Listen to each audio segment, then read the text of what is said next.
Hello, everybody, and welcome to the Nerdverse Odyssey, episode 15.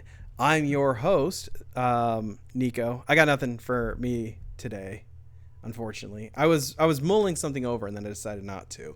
Anyway, to my right, I never start with Rico. Never mind. Above the panel, above me, we have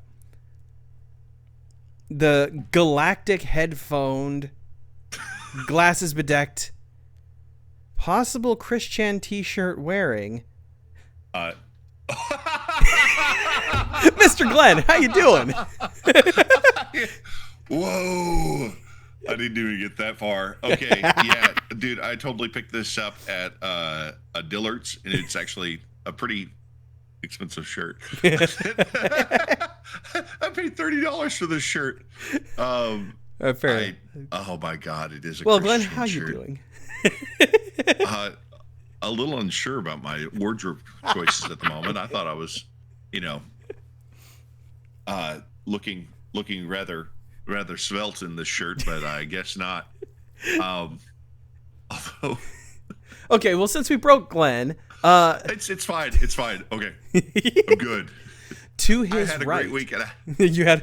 We'll get to the weeks, man. Just hold on. We got to do Okay. introductions first. That's the rules. We've done it for 15 episodes. To his right, we have the only man who has a worse mullet than the new crow, Mr. Hunter. How you doing? My mullet is beautiful. No, it My is a flow it is magnificent. I say that in jest. That is a beautiful Kentucky waterfall. Damn right it is. Thank you for It's acknowledging immaculate. it. You I also look have a like you question beat your for wife, you. but only on the weekends. That mullet fucks. I'm not sure I like that one. But I do have a question for you. Yeah. What does Todoroki put in his coffee? Fuck. What? Half and half. Oh, that's trash. That's absolute trash. Yeah, I didn't even get a smile out of Rico this week. Because I don't think he watches Try My harder next Hero. time. He doesn't know who Todoroki is. Oh, he has half his body has cold powers, the other half of his body has fire powers. It's straight down the middle. Yeah. Oh, that one so original. Yeah. All right, well, after that clunker of a joke, below Hunter, we have the You want a what? fabulous, definitely not human trafficker. AE, he's not the fabulous Moolah. Mr. Rico, how you doing? Salutations. I'm doing fine. Oh, wait, Hunter, you look Sorry. confused. Did you not know that the fabulous Moolah I have no used idea to what just used to happened. human traffic people? No. Oh yeah, she used to pimp out the female wrestlers. She was a piece of shit. You should look into it. She was a horrible human being. Ooh, it's only funny about that because I did see the what was it, Dark Side of the Ring Yep. about Scary Cherry. Oh yeah, Scary And there was Sherry. it. Holy shit. Dude, it was like once we started doing that thing, a whole algorithm and stuff Yup. started popping up. I watched the biography of Macho Man. But we can talk about that when we get to the wrestling section. But yeah, I'm doing good, and we're here. We're back together. Oh yeah, the gang is all here after we're one day late because Hunter decided that he wanted to have free time with his wife. I need a functioning marriage. Yeah, right. No, but it actually worked out because extra things have happened. At least for me. I actually did stuff this week. So let's start off with Mr. Mullet himself. Hunter, what did you do this week? Okay, so I watched the first few episodes of Go Go Loser Rangers. Ooh, yeah. Absolutely fantastic. It's great. It's good. It's really enjoyable, and they have set it up in a way that I was not expecting, because you guys give a very strange description of it on the pod last week. But basically, an alien race tries to come to Earth to take over the planet, and then basically the Power Rangers of this universe fight off those big creatures, kill them all off, and then enslave their minions, their underlings, to fight them every Sunday in an arena so they can sell the entertainment to the masses. And it's the minions rise up to kill their overlords and gain their freedom and take over the planet. That's the overall synopsis of the show, and so far it's awesome. I highly recommend it. Oh, Yeah, okay. I watched it as well, and I thoroughly enjoyed it. Like the whole flip the script, bad guy good, good guy bad sort of thing. Very well done. So a lot of times it's awkward. Yeah. But they did it right. done. But they did it right. They really did. Very well done. Okay. Or they do the other trope where it's not really a bad guy, it's really just an anti-hero, and we want you to really like think he's on the wrong side. So that, but I feel like they might also end up going that route with this show, just because like the general genre. But we'll see. Either way, it should be a lot of fun. Yeah, generational hate is always fun, right? Obviously. I also watched streaming on? Glass finally. What was I'm that? sorry. Where's it streaming on? I will send you a link after the podcast. Gotcha. Oh, actually, yeah. Fuck it. What one do you use? Hmm? What one do you use? 1, Well, 2, 3 I- anime or? No, I just got the episodes. Oh. Fair enough. Well, then we're He's not a pirate. Nah. Nico better blow up the spot. Hunter, I got you. When you just said, hey, I'll send you a link. Cool. That's all you have to say. Right? No, I'm gonna throw him under the bus. That's fine. 'cause Nico's like, what? What's yeah, it? what do you use? Got a wire. I watched Yeah. Glass. Tell me, what was it that you have the where are you watching these episodes? For those playing the home game, I just stuck my shirt up to the microphone to insinuate that I was wearing a wire. As if anyone Hunter, here go ahead, is go ahead, worth Hunter. recording. Yeah, I know, right? You really interrupted. Yeah, so for the third time now, I got to watch Glass finally because I kept forgetting that the movie came out because it just fell at an awkward time, and then it just fell off the radar. Kind of like most M. Night Shyamalan films, I feel like they come out and they make a really big splash, and then they completely ghost for like a minimum of 10 years, and they just randomly pop up because it's been long enough that people forgot the overall plot and the twist at the end, that they can just recirculate through the culture again.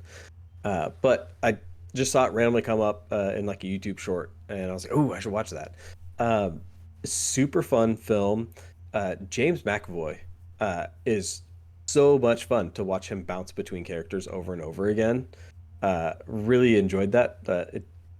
Seeing him play Professor Xavier for so long, like you never really get to stretch his acting legs, and so getting to watch him like switch like that and just be so in character the whole time was lots of fun. Have you watched Filth yet? Filth? Yes, the book I I have talked not. about last week in the movie. No. You need to. It is like peak James McAvoy. It's great. Okay. I also watched The Gentleman, the Netflix series based on the Guy Ritchie film The Gentleman. It was really strange because I thought it was going to be like a prequel at first. Rico, you seem to at least know of it. I don't know if you guys have seen the movie or anything. Never heard of it. The movie, yes. The trailer to the show, but it's not. But go ahead. Yeah. So the general theme of the film is criminal drug empires in Britain, and specifically over weed, and trying to take over territories and expand their empire, basically. Really fun film. Highly recommend it. And like I said, I thought it was going to be a prequel or something at first, but then like character names were weird and the time period didn't make sense or anything else. Because I saw trailers and stuff for it, but it never really explained what it was in that universe other than just having the same name. And it didn't dawn on me until the second episode that it was just a complete retelling of the general theme of the movie, but the characters are different with only a couple of them having the same names. It's a completely different plot and like where they come from. Like a guy inherited some land and they had the operation going underneath his property, and that's how it all gets started for him in the series compared to the movie. Like, it was really strange, so I wasn't expecting like a total rewrite of the movie, especially because it only came out like 3 years ago. But it's Yeah. a lot of fun. I actually really like it. Okay. It's not quite the same as having Matthew McConaughey, but like it's still enjoyable. They got to expand on the story in a lot of fun ways. I could recommend it. So the main character, the guy, he is the son of the property. Because the whole thing from the movie was that Matthew McConaughey was just using a piece of land, underground little trailer, whatever, for all his drug movements and stuff, different stash, I guess stash houses or whatever. But the show is following the son of the Duke or whatever that owns the property for us, the house and everything. Correct. That's what you're saying. And Okay. then the Duke dies. He takes over as the new Duke of the land, and that's when the family that runs the operation comes up to tell him that they make $5 million a year because they let them use the property under his land. And then it's his slow descent into that world and trying to take it over with them. And the family that comes to talk to him, they're related to Matthew McConaughey's character. They're kind of replacing what his half of his character was, like the whole background and Yeah. having a foothold in that empire. Uh, yeah, it's really strange the way they broke it up, but it works really well. It's a really fun series. Okay, I'll give it a shot. I'll put it in the queue. I will contemplate it until the end of this podcast where I forget about it. As you do every week. Bingo. Good for it. And then the other one that I had was Bleach Thousand Year War. I started on season 2. It is just as gorgeous for the artwork as the first season was. And again, they kept it to like 13 episodes. I think it's like being labeled as just Bleach season 17, but it's Okay. also they consider its own separate anime. And it makes it really weird when trying to like search for it and everything. But I don't know how the story is. I'll probably finish it out in the next day or two for the rest of the season. But again, the artwork is so beautiful and the fights are so much fun. I'm gonna keep recommending it until one of you finally watches it and agrees with me. Fair. Have you caught up on My Hero yet? I have not. Okay, fair. I thought about it and then I decided I'm gonna wait a little bit longer just so I can like really have that one just bomb of content to get through in a night and then just be Dude, you're a satisfied. couple seasons behind. Yeah, but I was talking about the manga. Ah, gotcha. Yeah. And no, I did look it up. I am current with the anime. Are you? As far as I saw, yeah, they haven't had like the Deku's like dark. He run. already has the string powers, though. He has the string powers, yes, but he hasn't had his first fight with Shigaraki after he gets the Okay. all for one powers. So it's after that event. So that's this current. What I believe is going to happen is this current season is going to be their big battle. Hold on, because I've been doing some anime music video watch parties as of late, and I have seen fights between Shigaraki when he has all for one fighting Deku. Unless they did a movie or something, I've seen it. I've seen it. I think My Hero did have a movie that came out. Oh, did they? That could be a what year I'm or two thinking of ago. then. All right. Well, never mind. did. I will plead ignorance. Yeah. They have not got there yet. Okay. So this, I believe this season is probably gonna be that big fight, and then the following season is gonna be like the really dark Deku arc, where he like meets the sniper and everything, and that's the one I'm really excited for. Okay. I haven't caught up in the book, so I think I'm at where I am in the anime in the book. Oh, you're way behind then. Oh yeah, I'm very behind. Anything else? Games? No, Mayhaps? that is no games really this week. A little bit of League of Legends, Wild Rift, just like when I was bored in bed one night, but that's about it. I really I wanted to play Helldivers because I want to enjoy the game, and every now and again like I just get like in that one lobby that's super fun, but then like you have 45 minutes of grinding before you find that one lobby, and I was like I'm not interested. I couldn't bring myself to want to play it this week. That's fair. I just purchased it 30 minutes ago. Yeah, so we now have a full party of 4. Well, see, that sounds like a fun lobby. Exactly. Yeah, that's it for my week. All right. Glenn, how about you? I have a bevy of topics to talk about today. So to first start off, I finally watched Ralph Bakshi's spectacular film American Pop for the first time today. It was released in 1981, and it was a rotoscoped jukebox of a animated film. In the description here on IMDb, it says the story of 4 generations of a Russian Jewish immigrant family of musicians whose careers parallel the history of American popular culture music in the 20th century. Death, boobs, and rock and roll. How can you do any better? You know, I loved it. It was absolutely great. It held back no sacred cows, and it was absolutely wonderful. And you had mentioned AMV. You had an AMV party. Is that correct, Nico? Yes, but when I say it was a party, it was really just a party of 1.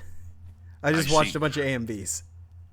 So, since you're a fan of AMVs, you are familiar with the series of films known as AMV Hell, correct? Yes. And are you aware that there's a 20th anniversary AMV Hell 8 that is going to be released soon? I did and not. The deadline to submit videos to AMV Hell 8 is actually May 1st of 2024 in just a few short days. Okay. So, I might have to crack out the old edits again then. I'm just going to say that I have a goblin behind me who's not in bed. Get in your bed, dude. Really, I'm live right now on a podcast. Here, take a seat and you can sit and watch Daddy, okay? Or you can go to bed. Take your choice. You're gonna go to bed. Okay, cool. That's what I thought. Oh god, You I wanna want to hang sit out with there the and old listen to man? Dad talk. Blah. Go to bed. I love you. So, anyways, Spoken like a true father. Get your ass to bed. right? Yeah. Fuck off. Yeah, but no. Anyways, he didn't hear that. He's gone. Good save. Yeah. Also finish up. Man, I was on a roll too. So yes, AMV Hell 8 is going to be coming out for their 20th anniversary release. Final submissions for AMV Hell 8.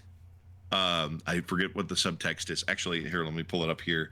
It says, they don't have a subtext.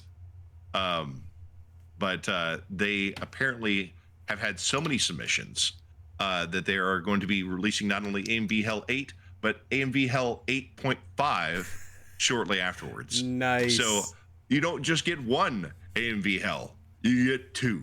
And for those of you who are in the college in the late 20-nothings and early 2010s, that's a big fucking deal.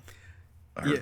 Wait, like that's like 2005. Oh, good. Yeah, I was gonna say You said AMV 20. Hell's been around for a long time. I'm old. Anyways, so let's see what else. So I finished Xi Liu's 3-Body Problem book this week. After and to the surprise of my coworkers, they're like, "Bro, you just like bought that book like 2 days ago, and you're already done with it?" I'm like, "Yeah." And they're like, "I don't understand." Like it was some strange feat that I finished a book in a couple of days.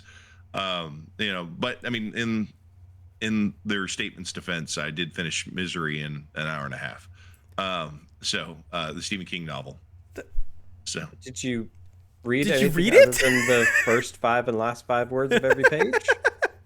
no, I experienced it. I entered into a fugue-like state as I ran the I wasn't reading words.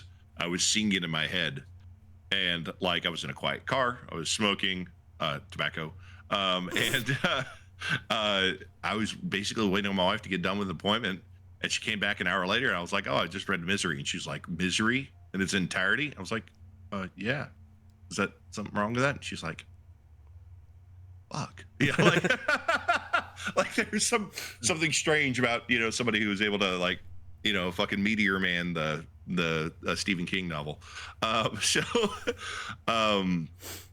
let's see what else. My video game this week, apart from Helldivers 2, which I just purchased 30 minutes ago, I've been playing the crap out of this game called Koi Koi Japan. Like a couple of weeks ago, I would just like to admit, or just say, I am not the biggest weeb on the show anymore. So I'm really interested. I went into a hole this week actually studying up on different types of suits of cards on and how different playing cards around the world went. It was like a whole thing, like 4 hours of down the rabbit hole study. So apparently like the suits we know is like the French suit, and then like the Germans have like bells and leaves and acorns and hearts, and then like the Italians and the Portuguese use like something similar to like a tarot deck where it's like coins, cups, swords and staves. And they all have like and then the Americans, just be extra, we put in a fifth suit, and guess what it was? Eagles. Nah. That's right. We took the French suit, which is the clubs, spades, diamonds, hearts, and then they were like, you know what would make this even better? Fucking freedom, bro. Freedom. And then they turned, and it was like, no, we're not gonna be black or red. Those are weird third world country colors. We're gonna be green because we're America, And so green eagles was the fifth suit. I thought it was kind of great. But yeah, apparently like Koi Koi cards were created by people who were trying to make something similar to the Portuguese suited decks. And anyways, whole rabbit hole. I could talk for an hour on that. Wow. But I'm not going to. Now everybody can direct themselves to Glenn's channel where he speaks for an hour and a half about the differences between suits and different playing suited cards. Yeah. That's so Lord. Yeah. This show's about flags. No, right. So spoken like a true train guy. Right. No kidding. So a couple more things. In terms of music this week, I've been getting into this band called Jungle. I love it. Yeah, I love it a lot. It's a great band. Like basically like just hanging out, just working out, just driving. Like I've basically listened to all of their stuff, and I highly suggest them. Just Jungle, not the style of music, but it's more like soul, hip hop, R&B stuff. But yeah, I loved it. It was great. Recently got invited to a writers guild by one of my coworkers at work, my former project manager for the project that I worked on back in the day. She found out I was a writer, and she's like, "Hey, you want to join our writers guild? I just self-published." And I was like, "Self-publishing? Who does that?" And I was like, "Oh wait, she's gonna help damn it! I'm working on 2 books." Yeah, right. Right. To wit, in that project, I have several notebooks of various concepts and other things, as I'm trying to classify quite literally every spirit in the world of darkness, which is apparently a huge ass task, because not everybody agrees what a spirit is or where it sits. So yeah, that's the whole thing.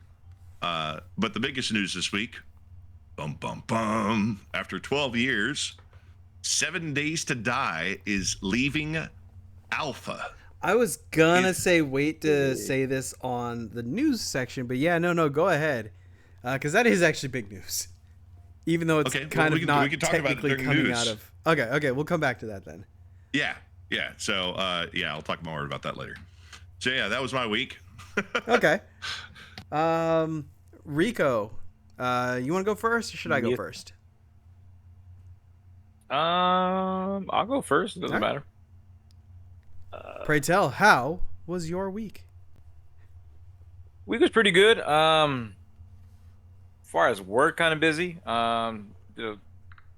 Actually was climbing up 20-foot ladders to get on top of roofs for inspections. Our facility does have it's a green lead or lead facility, so we do a lot of collecting rainwater and stuff like that for recycling and stuff like that. I'm not recycling, but reuse. So it's pretty cool.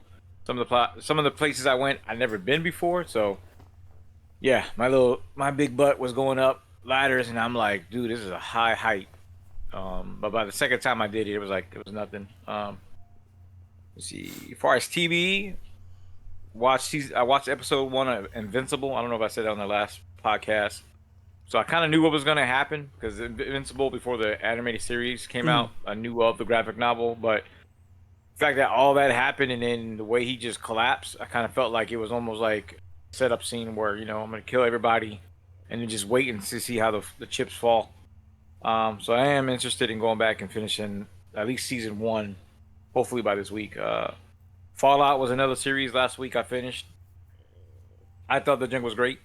I only played Fallout 4, so I don't know any of the lore beforehand, but from what I get, they're pretty, from what the creator said, timelines are pretty close. They're trying to stay as good with the lore as possible, but bring something new. So if you have the creator that's on board since day one, plus the director is one Nolan brother. So if you don't know, what's his name? I think it's Jonathan Nolan is Christopher Nolan's brother. Okay. So he's the one who had just to give him some of his stats. Like I think Memento was the movie based upon I think his short story or something, unless it was based on a book. But he's co-wrote with Christopher Nolan and did stuff with him on that part. So again, that Fallout, if you haven't seen it, I guess we'll talk about that later possibly. If you haven't seen it, I think it's really great. It does have its moments where I'm like, come on, man, with one character, but that's just me. X-Men 97, I actually finished up episode 7. I think it's episode 7. Yeah, episode 7 today. Giving kudos to Hunter. It's a pretty good show. There's a couple of episodes that really stuck out. Same thing. We can talk about that in a little bit. Legion season 1. If you guys don't know, Legion is on Hulu, which is available on Disney. Can I ask one question? Is Legion the one where Aubrey Plaza has like the curly hair and is doing the sexy dance? Yeah, oh, dude, yes. I need to watch Legion now. Yeah, especially towards I would straight up drag my dick through a mile of glass to see where she farts from. Like seriously. So, all I would say is, and I'm not spoiling the character for anybody. It's just that, she plays a fellow nut person in the series. So, let me go back to the beginning real quick. Oh, so Legion is too. So Legion is he's stupid. So Legion is the son of Professor X. For those who don't know, who's not in that one. His claim to fame is that he's a powerful mutant, but he's schizophrenic, has multiple personalities, and each personality has a distinct mutant power. But the problem is he's not in control of it. So with season 1, you're basically season 1, you're basically seeing where he is right now, and then it kind of goes back and forth from different interviews with different. Which what I read before, just even with the timeline, they did that kind of on purpose to kind of mess with you. Okay. Because again, his mind is. There's sometimes in season 1 where I'm like, okay, is this person real? Like, is this a real person, or is this one of his personalities? Because it kind of remind me of. So kind of like Joker before the Joker. Going from the movie sense, because in the movie there was a lot of that too. Yeah. So. The one movie, I can't remember the name. I'll look it up later and post it. But there's the movie with, I think, John Cusack, where him and these other people go to a hotel, and somebody's murdering each one. Yep, I was about to say, it's like Identity or something like that. Yeah, and then at the very end, you find out, like, oh, crap, this is the same person, and this guy, he's essentially killed everybody that's good. So you get dude, spoilers. It's not a spoiler, though. There's more to it in season 1. But that's how the vibe I got, where he was questioning of, is this character real, or is this character part of his mind? And if so, which ones? Because he will meet other mutants, and other mutants will have different powers or whatever. But for her, aka April, yeah, she is chaotic. Like, in a way, beautiful chaotic, cringy chaotic. It's just different. Because you gotta watch the season 1 because there's something about the thing that's going on. There's something in the background, and then when you kind of put 2 and 2 together, it does get kind of cringy because you keep telling yourself something else. But yeah, definitely. If you want to start that, do that one. I think it went to 3 to 4 seasons, and it's 8 episodes, so it's doable. You get about the first episode is like an hour and 10 minutes, I think. Everything else is 44 minutes, so it's doable if you want to watch it. At least one sitting. Saw Teenage Mutant Ninja Turtles: The Mutant Mayhem. The only thing I would say of that is the movie. The movie was great. Sebastian loved it because that's who I was watching it with. Splinter was meh. Wait. I might be crazy, but didn't we have this conversation last week? Yeah, but we didn't explain it because we kept on going sideways with everything. That's right. We did the thing we're that like, we always we'll do. come back to that, and we didn't. So all I would say is this: to keep it kind of short, is sorry. The way that this Splinter. No, you're good. The way this Splinter is, no offense to Jackie Chan. I love his. I'm in love with his role since Rumble in the Bronx. But I felt like it was like the Karate Kid again, where you just put somebody there and you twisted it. Like Splinter, I'm gonna sound old too, I'm kind of biased. He wasn't the Splinter that, at least for me, I'm assuming you guys watch it too, from the old Ninja Turtle cartoons, where it was something. Like you had 2 versions, at least when I grew up. You had the version and the cartoon. Wait, Rico. I think the way your mouth is positioned, that's what's causing your mic to drop. You need to like point your voice at the mic. Now? How about now? So that's very good. Look at the mic, I keep doing that. Is it better now? Yeah, no, that's good. You're not breaking up yet. Right. We'll let you know.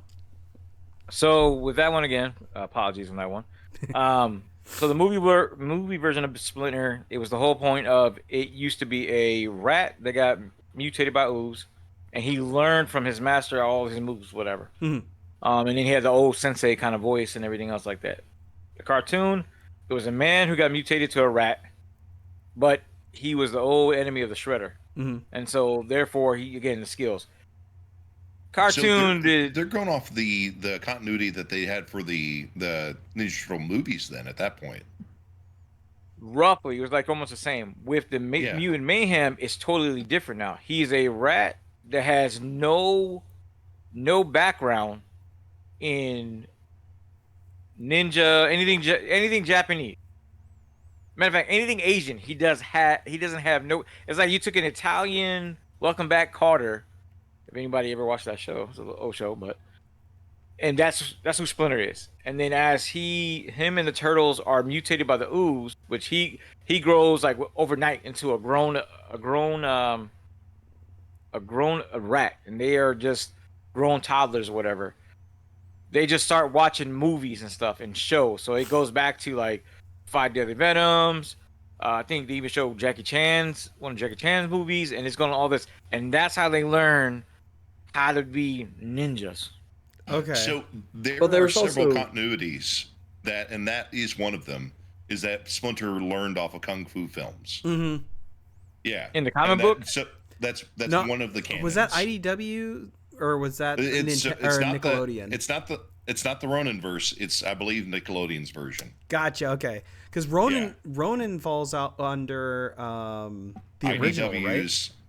No. Well, IDW has the Ronin-verse and then the main Ninja Turtle universe. So Ronin-verse, all but Michelangelo are dead. Oh, dude! What if they haven't read it yet? Oh, I already know about the Ronin. Oh, okay. I have not been out. I was just looking it up because I was reading rumors that Paramount was developing. I was gonna say that during the news. Yeah, they're it's not a rumor; it's actually happening. They're doing a live-action R-rated Ninja Turtles movie based off the last Ronin. I'm excited. It's gonna be dope. I just hope they do the suit instead of the CG. It won't be the suit, but I'd love the suits. R-rated Ninja Turtles. There's gonna be turtle tots everywhere. There are not gonna be turtle tots everywhere. You know you want there to be turtle tots everywhere. Well, apparently Glenn does. Well, it's kind of funny. Like whenever you watch, look at the comic, like there's a point where you're looking at like there's like this one scene and they're like on fire or showering or something like that. I forget which one it was, but like yeah, like you look down and there's fucking turtle tots. Like there's a tail, and then there's something else, and I'm like, motherfucker, it just be retractable. Why is it out? Oh God. Batman. Yeah, oh God. Remember Batman Damned, where people were upset because of the bat dong? Yeah, you can see the outline. Yeah. So I'm just saying conclusion from Bruce the Wayne probably swings large. He was able to pull down Wonder Woman. Well, that was the thing. That was the reason why everybody was pissed off at it. Because Hey, you it's could the reason why definitely he's a tell head he was detective. hanging dong. He was a private dick. Like a baby arm. It's baby jokes. But yeah, for Splinter, I just like I said, I didn't agree with it because it just I don't know, it didn't resonate with me. And then especially towards the end, where he finds because that was a running joke too. He's like he's trying to find love, and there's not a lot of apps for him to use, and so that when he does, I think it was Superbug, which is a female mutated bug. They end up kicking it or whatever, and then kiss it. It was just like not to the level of Let Sausage that Party. horny but it old was like rat that. get his due. Huh? Bugs don't have lips. They have like No, mandibles. Yeah, right. again, So she's like, to me, they took Splinter and you made him a joke. That's Turtles acting the way they act. I was like, yeah, that was great. New York, I mean, bacon, egg, and cheese. That scene made me laugh the most. Like you're. I was like, okay, that's New York. But Splinter, no, that just it made him the joke. It didn't make him in like defense. I didn't look at him like, oh, he's a sensei or anything else like that. Other than the fact that he's saying that he hated humans like Superfly, and that was In defense, all right. So the turtles had to have some of their personality come from somewhere, right? Because their only social outlet apart from themselves is, of course, television and Splinter. So why would it no. make So sense? Why would so it make sense for Splinter not to be just like a little silly? You know what I mean? Because how else it was might he to a say certain jokes? degree, but the whole notion of them being ninjas and him was that he's the sensei, he's the teacher. Like to a little bit He's to your also their point. dad, though. Yeah, but yes and no, because to me it's like it's like to me it's like two things. One is being the dad, and I can't say everybody's dad is that. You had your seriousness, but there was times where your dad was funny. At least in my case, there was a couple of times. No matter if it was military or even when I did do a little bit of self defense, you always had those instructors that were serious, but they also sometimes would have a joke or two here or there. That's not the case with Splinter. It was just a joke the whole time. And humans are bad. In the movie, they switched it up to where it's not only TV, but they go out on so-called missions to get supplies and stuff. And so they'll be out there. So they're influenced by, again, they're teenagers, so they make them like teenagers. So they're influenced by New York, as far as the scene, the events, schools, and all this stuff like that. So it's more influence to show that hey, this is the way it is. With Splinter, he's just a rat that had to battle other rats. Like nobody liked him. He had a friend that was a cockroach, but he ate him after he got stepped on. That's it. There's no, there's no, uh, again, no background for as relatable to how the other ones were in my eyes. Nothing at all. Other than the fact that he watched a bunch of kung fu movies and karate movies, and therefore that's how he became the master, and that's how they all learned how to fight. Teenage Mutant Homeschooled Turtles. I get it. Like I said, that was my only negative on that one was I'll be right back. Splinter. That was the only thing on that part. But Other than the that, scene, go what ahead. about the scene when they're sitting on the rooftop watching Ferris Bueller's Day Off? That was awesome. I love that Yeah. scene so much. And you know what? To that point too, that's why I like the movie because the way the art style was, they did say they were trying to kind of emulate I think it was across the Spider-Verse. Mhm. So I did like that. And then the fact that they also in that one scene where they're like, yeah, I can't wait to go to high school because you could do anything, you could take over a whole city. I'm paraphrasing, it's like you could take over a whole city, whatever. I'm like, what? No. But that's how they written. Like it was actually teenagers that were voicing were voicing the characters, and I think also giving other input. So it was at least I can appreciate that it was different than the movies and shows that we grew up with. But again, with Splinter, that was just like I said, 9 out of 10. Yeah. So Yeah. one of my favorite things about it is how they went about doing the voice acting for it. Is for once they did pick kids to play Teenage Mutant Ninja Turtles in the freaking name. I can't believe it took us this long to finally figure it out. But the way that they did it, they put all four of them in a room together facing each other. And they were doing all their line readings and like joking around and just palling around the whole time. And so they were actually like feeding off of each other's energy to get to those performances, which I thought was awesome. It wasn't just throwing like a 14-year-old kid in a room and saying, "Hey, read these lines and let's hope it turns out well." That was awesome. That was a really good pick, and I feel like it worked out really well in the film with their chemistry. Yeah, definitely agree with that one. Another scene that made me laugh is when they're trying to hijack the van and Superfly comes in and starts whooping their ass, and Donatello was like, "He took my stick," and he was like, "Oh, he's mollywopping me." And he just, I was like, "This dude's stupid," but yeah, love the fact that they had that element that they add to it on that part. So yeah, again, if you haven't watched it with your kid, definitely watch it. Again, Sebastian loved it, so it's one of those things where like, hey, this is his generation on that one. But if I had to pull away from a negative, again, Splinter. That was the only one where I'm like, dude, like, why? But I can't wait for the second one whenever they decide to do that one. So, besides that, moving along, wrestling. We had the event on Saturday. We can talk about that in a little bit. But Nice. my phone was listening to our conversations, My and favorite out of hoodie. nowhere, I YouTube started suggesting wrestling bios. So I watched the one from Macho Man. Basically, his rise, his fall, a little bit of a redemption back, and some of the truths behind the scenes between him, Elizabeth, their relationship. Yeah. Really sad what happened to Miss Elizabeth.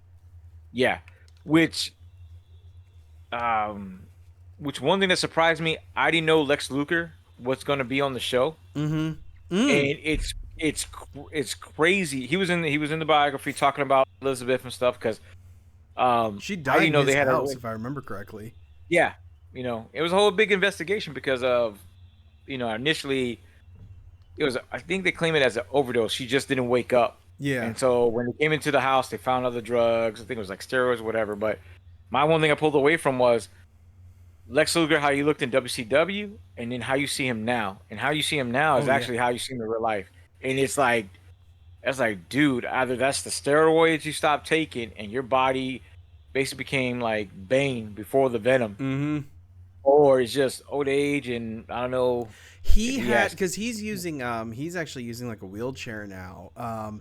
He got injured real bad. I believe that's actually why he retired from wrestling, was he got hurt. But yeah, no, he is dinky. Something. Wow, yeah, he is drastically different now. Right? Yeah. It looks like he lost half of himself. It's nuts. Yeah. So I mean, again, it was interesting with Macho Man how he came to be for his athleticism. I probably said that one wrong. Athleticism. Athleticism. Yes. I heard it both ways. So see his rise.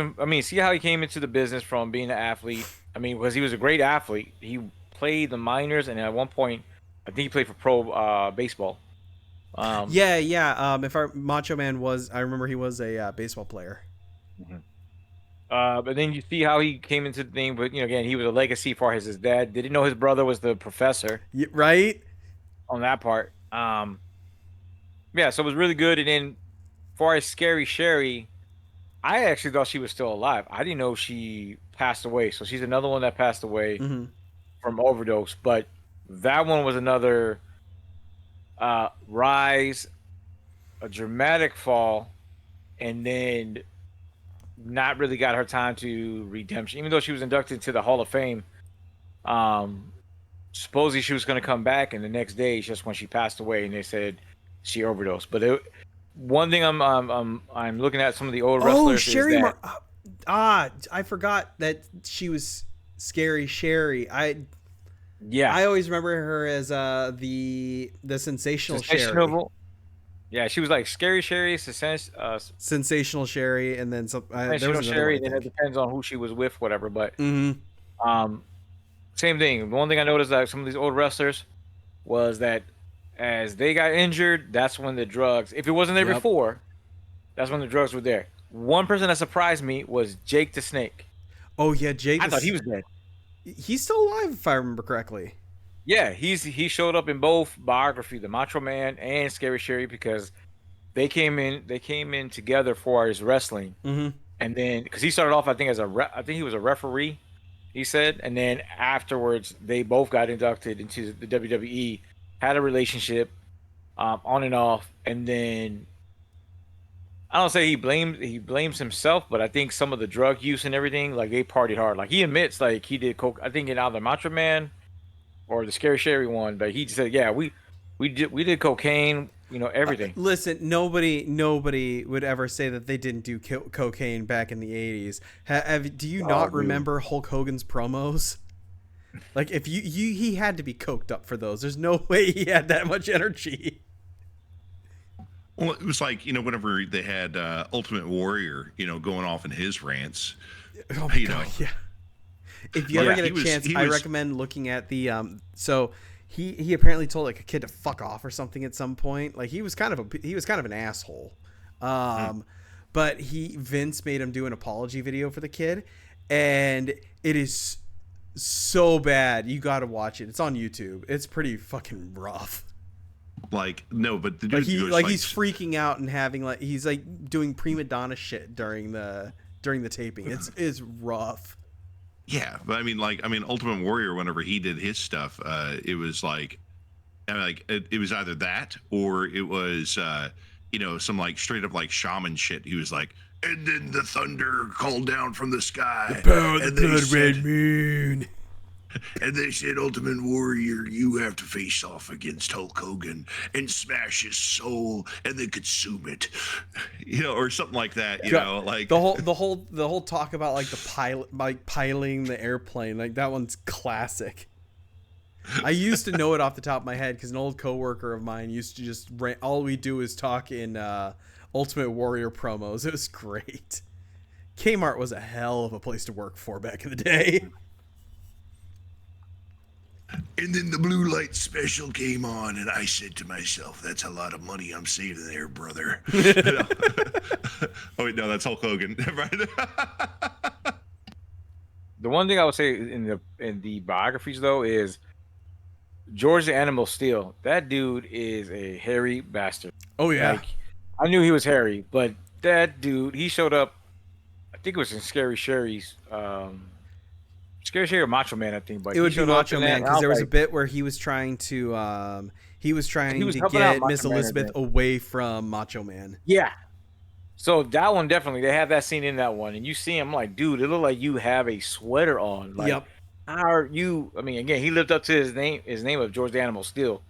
So yeah, that one. I mean, you'd be surprised if you haven't watched the biographies. A lot of folks that popped on there, like Eric Bischoff was, I think, in both of them, which I thought was surprising because I thought him and Vince had an issue. Because Vince also showed up in both and primarily in Scary Sherry's, because this goes into the whole drugs and steroid testing and stuff like that. And that's how she got let go from WWE, is because they said she would show up and it'd be like she'd be out of it. Well, and it was the craziest thing because they brought back the women's division because of Sherry. Like she was the main reason why they brought it back. Because I want to say before that it was the one woman who went off to WCW and dumped the women's title in the garbage.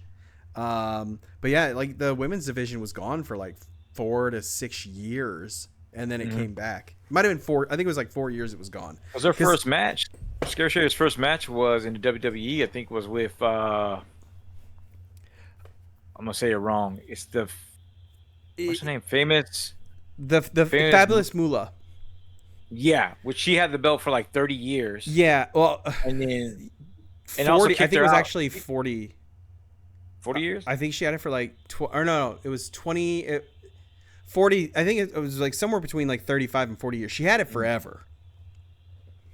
So it was funny too because she kicked Scary Sherry out of the house because for the women's division, you had to go to the house. She has set rules, and Scary Sherry was like, "Nah, I'm gonna go out and party. I'm gonna club, whatever." And then for them to do a whole 180, and that's your first match, it's the lady that they sent you to be a mentor, and you decided, "No, I'm not gonna go that route, this route, whatever." But well, what was really messed up too was like everybody talks about the Bret Hart screw job, the Montreal screw job. What they don't realize is the first screw job happened back in the 70s because the Fabulous Moolah came in. I can't remember her name. It was before they brought it. It was like the first time they like ended the division. But this one woman had it. She didn't want to renew her contract because she was kind of done. They didn't want her to leave with still having the title, and she wouldn't drop it. So they had her in a match, and it was a masked woman fighting her, but it was actually the Fabulous Moolah, and she actually like was shoot fighting her and pinned her legit. And that's how and like when that happened, she just got up, jumped on a plane, and left. She was the one that Cyndi Lauper was managing. I just can't remember her name right now. I'm about to look that one up. Oh yeah, Cyndi Lauper, huge wrestling mark. At least she was back in the day. So yeah, if you guys haven't watched anybody listening, as soon as I got done with that, Stone Cold Austin biography popped up, so that's in the queue. Shawn Michaels, Nick Foley, I think, and these are biographies that are on. I guess they showed up on it'd be A&E. I think it's A&E, and then there's the Dark Side of the Ring is the ones on Vice. Yep, which are all on Hulu too, if I remember correctly. Oh, okay. I'm not to go. Yeah, they're all on Hulu. They're all on Hulu. Okay. But yeah, no, I recommend Dark Side of the Ring. It's pretty good. Specifically, go watch New Jax. New Jax was really good. Okay, I'll put that on the queue. As far as games, didn't play too much. Helldivers 2, again, the most I played on that one was the new upgrade. I got up to difficulty 8. Nice. And that was a chore because just like we talked about the AT-ATs that show up. If if you don't down them quick, man, it's tanks, it's freaking berserkers, Hulk busters, all of them that show up. So I'm gonna throw this out here as a veteran of the Helldive difficulty. Everything is manageable except for those fucking tanks and the walkers. Yeah. The biggest problem I find with the walkers is you got to take out that turret on top, otherwise you're dead. Like, because it only has the head weapons like you see on the AT-AT, and the big fuck off cannon on the top. If you don't get a direct hit with like a 500 or a walking barrage, like you are going to die. And then the window to actually like take them out is so tiny that like I was laying like quasar shot after quasar shot into the visor of that thing, and I couldn't take it out because I just couldn't hit the right spot. Yeah, a lot of those times when it happens like that, I try to do my best, and then after a while, it's like you just got to piece it. Forget you guys. I'm out of here. Like it's no point because again, depending on people's loadouts, their stratagems. Like me, I'm more of a support, so I mean it's the EMP mortars, it's the auto cannon. Then usually I have a jetpack, so I can get kind of higher than that with the quasar cannon. But sometimes they're like, you got to leave, folks. Like, hey, you're on your own. Like I'm gonna go ahead and do these missions, and because again, before you know it, you just getting overrun not only from the front, from the back, from the sides. Oh yeah. Didn't play Destiny 2, but the biggest thing, if anybody plays Destiny, is there's no longer sunsetting. Oh, so they're not dropping weapons anymore.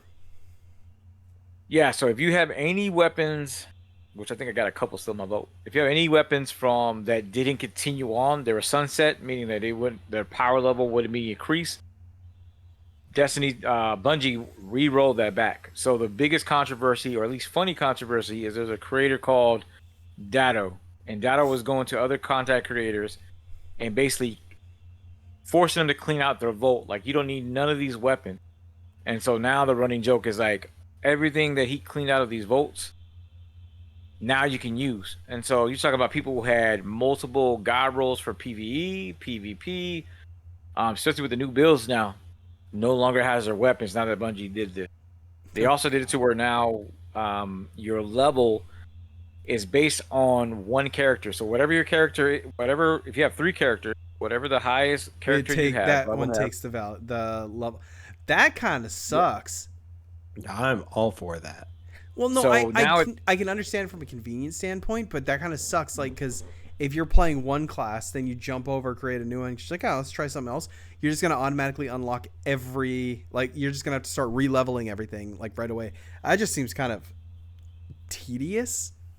You get to pick the build you want and try it and go from there. You don't have to go through the awful grinding phase, which you've already done But I like numerous times before in the same game. I love the grind though.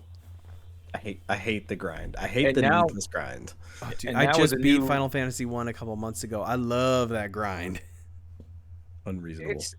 The grinds are here or there. It depends on, like, for me, it depends. If I have enough time, I'll sit down. But a lot of times, like, again, like Helldivers 2, I like the fact that I can just get in, play real quick, get some samples, and get out. Yep. Destiny 2, depending on what you're doing, again, with so much of the activities you have, it's like trying to figure out, okay, what do I need to do? Especially if it's the grind where, like, I need to do my nightfalls, I need to do my regular strikes. Oh, it can, is Nico Hunter on? Maybe we can do Onslaught now. Or hold on, Glenn and 2 other people are on. Is there any way we could do a raid? So it's trying to get the stuff in and out as quick as possible, depending on you guys' schedule. So with at least with the final shape, with them also saying basically in that new expansion that, hey, you can pick and match different things from your subclasses, it's going to be even crazier now, especially now the weapons that were sunset, if you still have them, now that you can use them now, it's like, okay, Bungie's going out with all the stops. I mean, there is a conspiracy that they're doing this because they have to generate a certain amount of money before Sony takes over, and then after that, they're gone on that part. The last game I got would be just Fortnite Duels. That seems like I'm oddly kind of liking it. Because right now Sebastian wants me to play with him on Level Heart, so we try to get on there. I think we came in 2nd place today, 2nd, and I think 5th. Commendable. We came in. So I mean, it's not too bad. I'm still getting used to the weapons, and then again, if you guys never played, I don't know if you guys played with your sons. So with me, it's trying to like tone myself down because I'm so used to be like tactical. Like I'm going here, and he'd be like, "Oh, look at this," or he'll want to drive a car, and I'm like, in my head, I'm like, "We're driving too much. I know people can hear us." And then again, if I go, "Hey, there's somebody off in the distance," okay, because now you got the whole the avatar stuff, and I'm like, dude, just wait for me to get there. Yeah, Dad, I got him. I'm like, oh man. That's one thing I will say was nice about playing with Lehan is he understood that when I was like, all right, look, we're going to go around this. I'm going to flank this side of the building. You take this side and we're just going to kind of sweep in and take him out. He's like, okay, got it. Like he at least like was cool with that. He still had his moments where he's like, ooh, something shiny. But like for the most part, I was able to dial him in pretty quick. That's most of what I remember is the ooh shiny moments. Yeah. One thing I would say about Fortnite though that I do like to play, sometimes we play the different modes. So they have like basically you're a meme character and you're hiding from everybody else, which is kind of funny. It gets kind of intense. Prop hunt? I think it is. And then if you get called, there's like different sound effects, like farting noises. Okay, so I'm kind of juvenile with that, like farting noises. No. Some of the built like the in-game like little modifiers that they do are really fun. Like the one I really like is runners versus snipers. Like that one's really good. I've played a lot of that one, and the Viking one was pretty good too, which kind of turned it into like a hack and slash game. There's this really great voice mod that also has something similar to where anytime you start a sentence, it'll do this. It's called Fart Show. And it sounds kind of like this. And interrupting cow, but with like farts. So it doesn't just start your sentence like that. It actually cuts you off. So it just sounds like you're making fart noises. It's great. Out of your mouth. It's pretty good. How are you picking up your glasses because you're laughing so hard and having to rub your eyes? Yet I give you an excellent joke about My Hero, and neither of you even cracked a smile. So rude. Incredibly rude. It's because fart jokes win, bro. So you get again, we're juvenile. So, Literally. which one thing I'll say about Fortnite, and I'll turn it over to you, Nico, was the one mode that I like only because I'm kind of a troll. Is there's this mode called, I think it's called All Drive City. So basically, it's all weapons are unlocked, all vehicles are unlocked. You have one big map, and so I'll get like a stink bomb, and there'll be some people fighting, or in particular, it'd be like there's certain kids on there, and they get really loud. So I'll just find out where they're at, and then I'll just be throwing like stink bombs on them. Like, and they're like, "Who is killing me?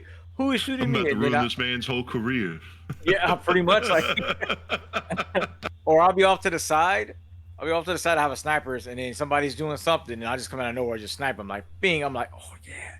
And then it becomes like a cat and mouse kind of game because they want to get their revenge, and I'm going from like, because one of the things you get is like some angel wings, and so I'm going like to rooftop to rooftop.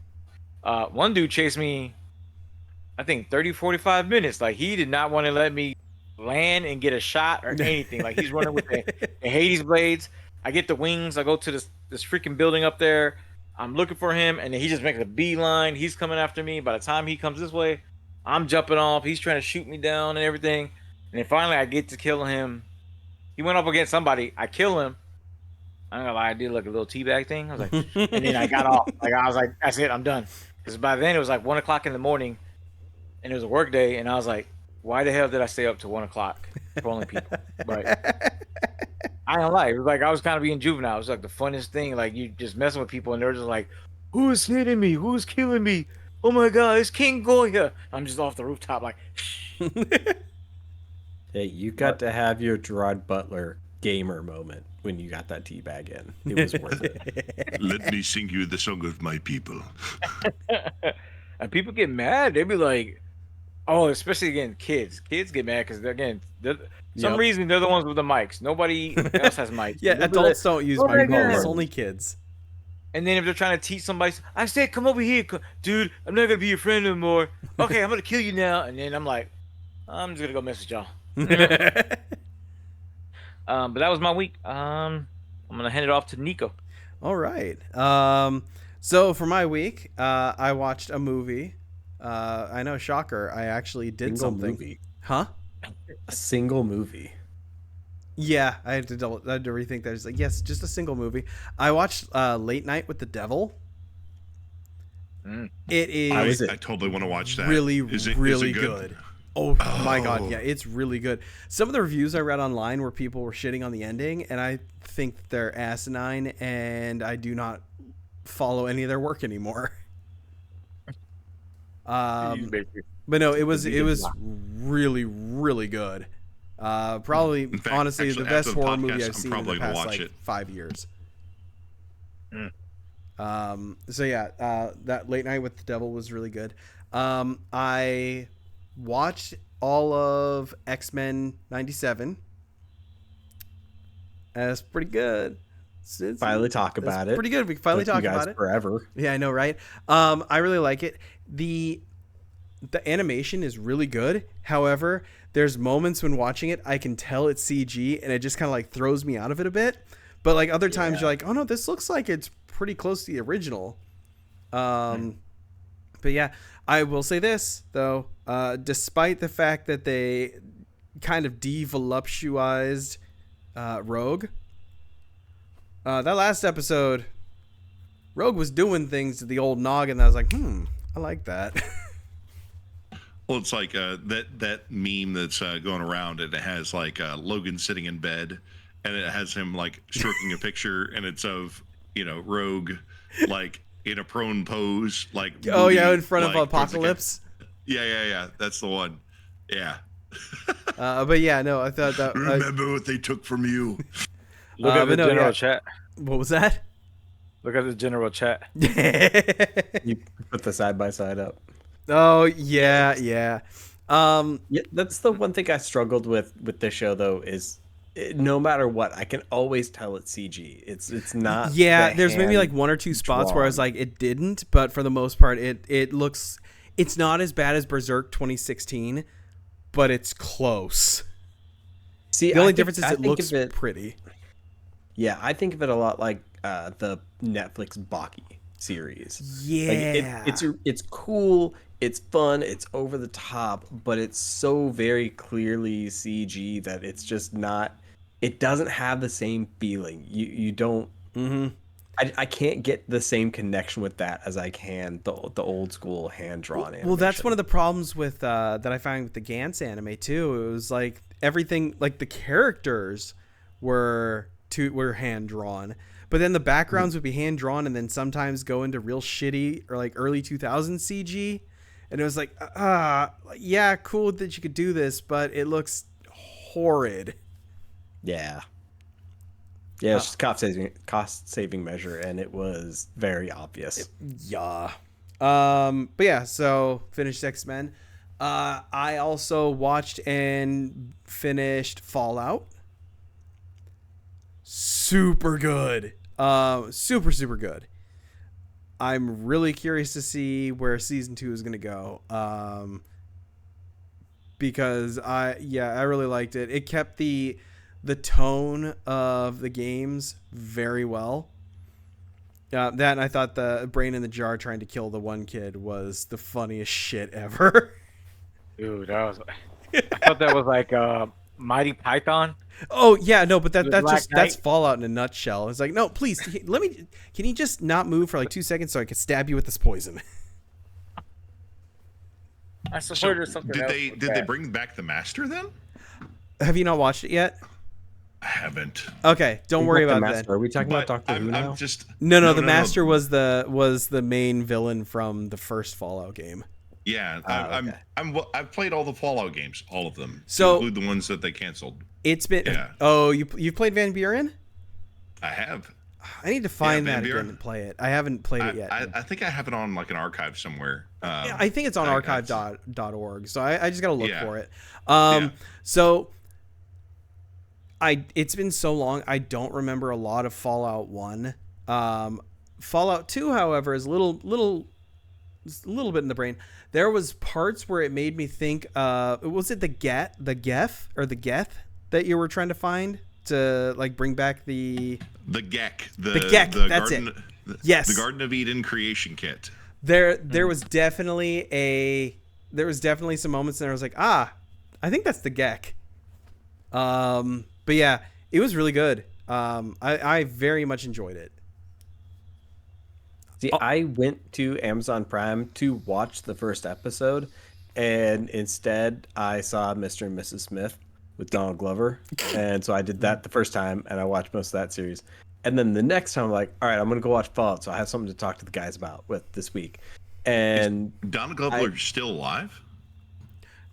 Danny Glover is still alive, and Donald Glover is still alive. Oh, Donald. Oh, sorry, silly me. Okay, I was going to make a joke about him being too old for this shit. No, it's you're good. And then today, I opened up Amazon Prime with the intention to start watching Fallout, and instead I turned on the Grand Tour. Oh God. Okay, so you haven't watched Fallout yet. So I'm gonna get there. Okay. I haven't. Well, but everything I said is I'm not a right spoiler, there. so don't worry about it. It's okay. I've never played any of the games, and even if you spoiled it, I'd still watch it anyway. So Perfect. Okay, this will honestly make you want to play the games. You can pick up Fallout 3 right now for $5.99, I think. It's like $6 or $10. And also if you have Amazon Prime, if you jump on Amazon Gaming, if you download their app, I believe Fallout 1 and 2 are free on there right now. that's fair. I mean, I watched my roommates play it in college while like I was doing anything but studying, but I just never bothered to play it myself.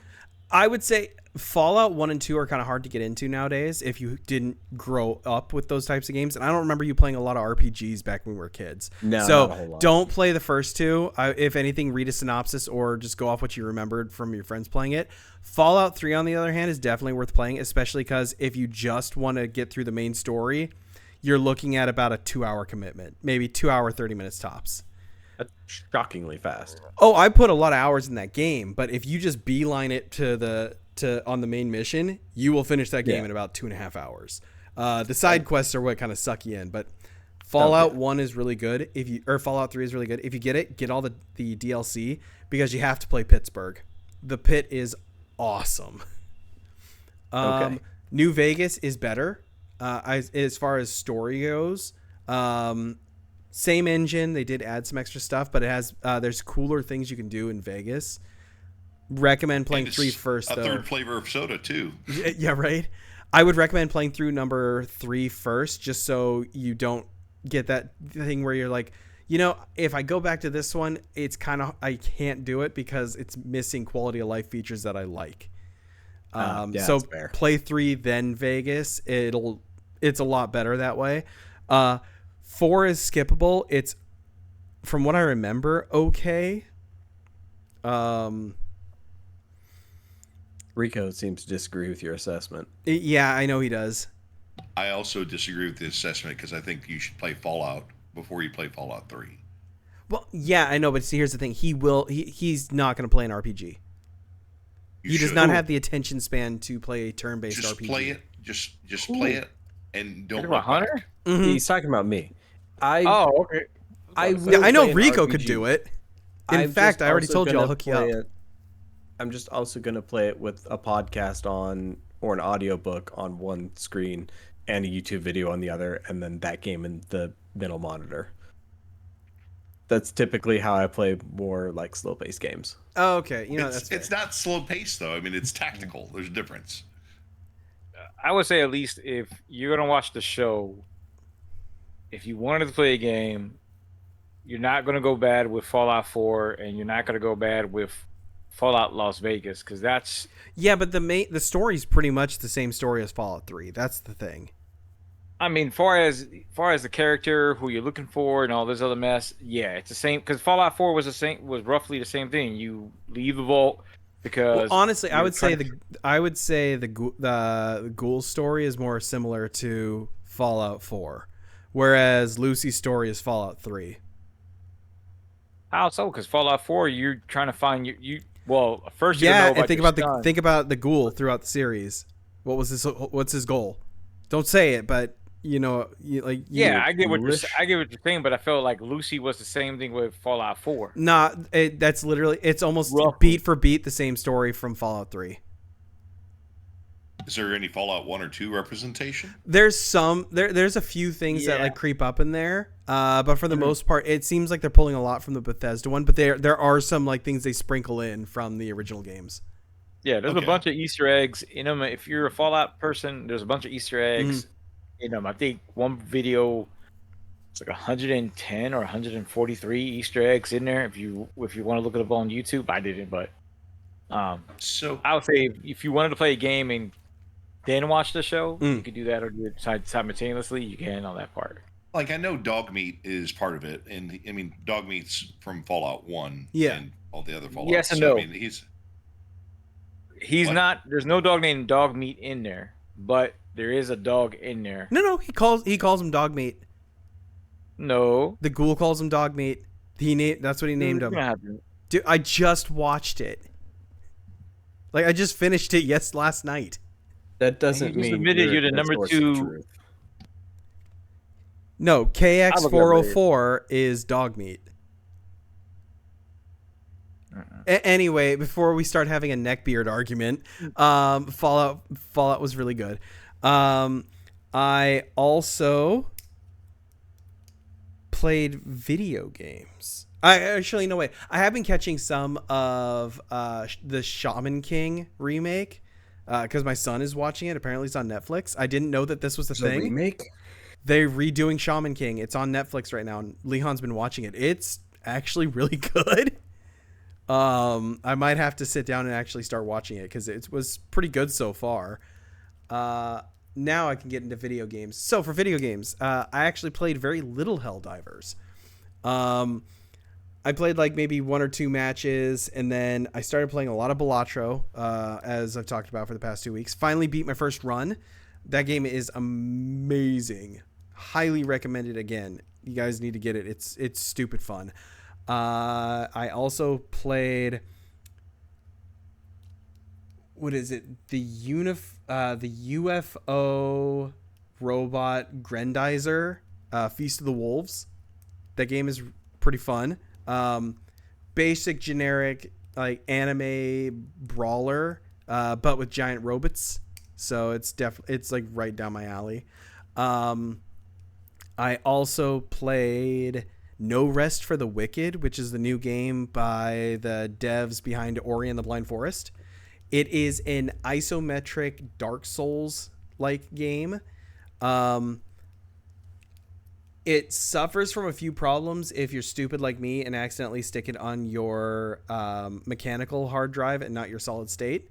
So after I fixed that bumble, game runs really, really well, and I really like the perspective on it. The crafting system's kind of I'm not a huge fan of crafting for the most part. Like, in this game or in general? In most games, I don't tend to use it. Like Last of Us 2, I only used it when I needed like shivs, or not Last of Us 2, but the original Last of Us.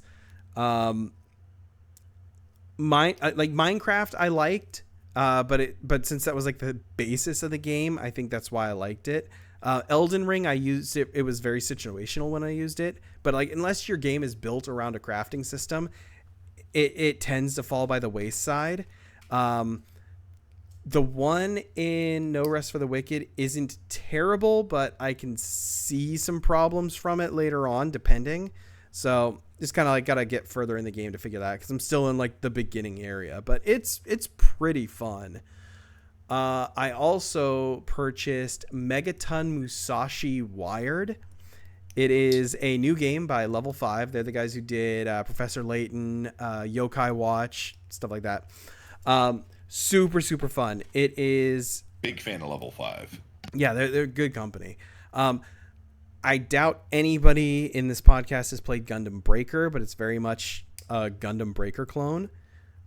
I really like it. I do think Custom Robo or Virtua Online has very similar play style to that, where you get your melee attacks and you get your range attacks. However, the nice part is you get to build your mecha.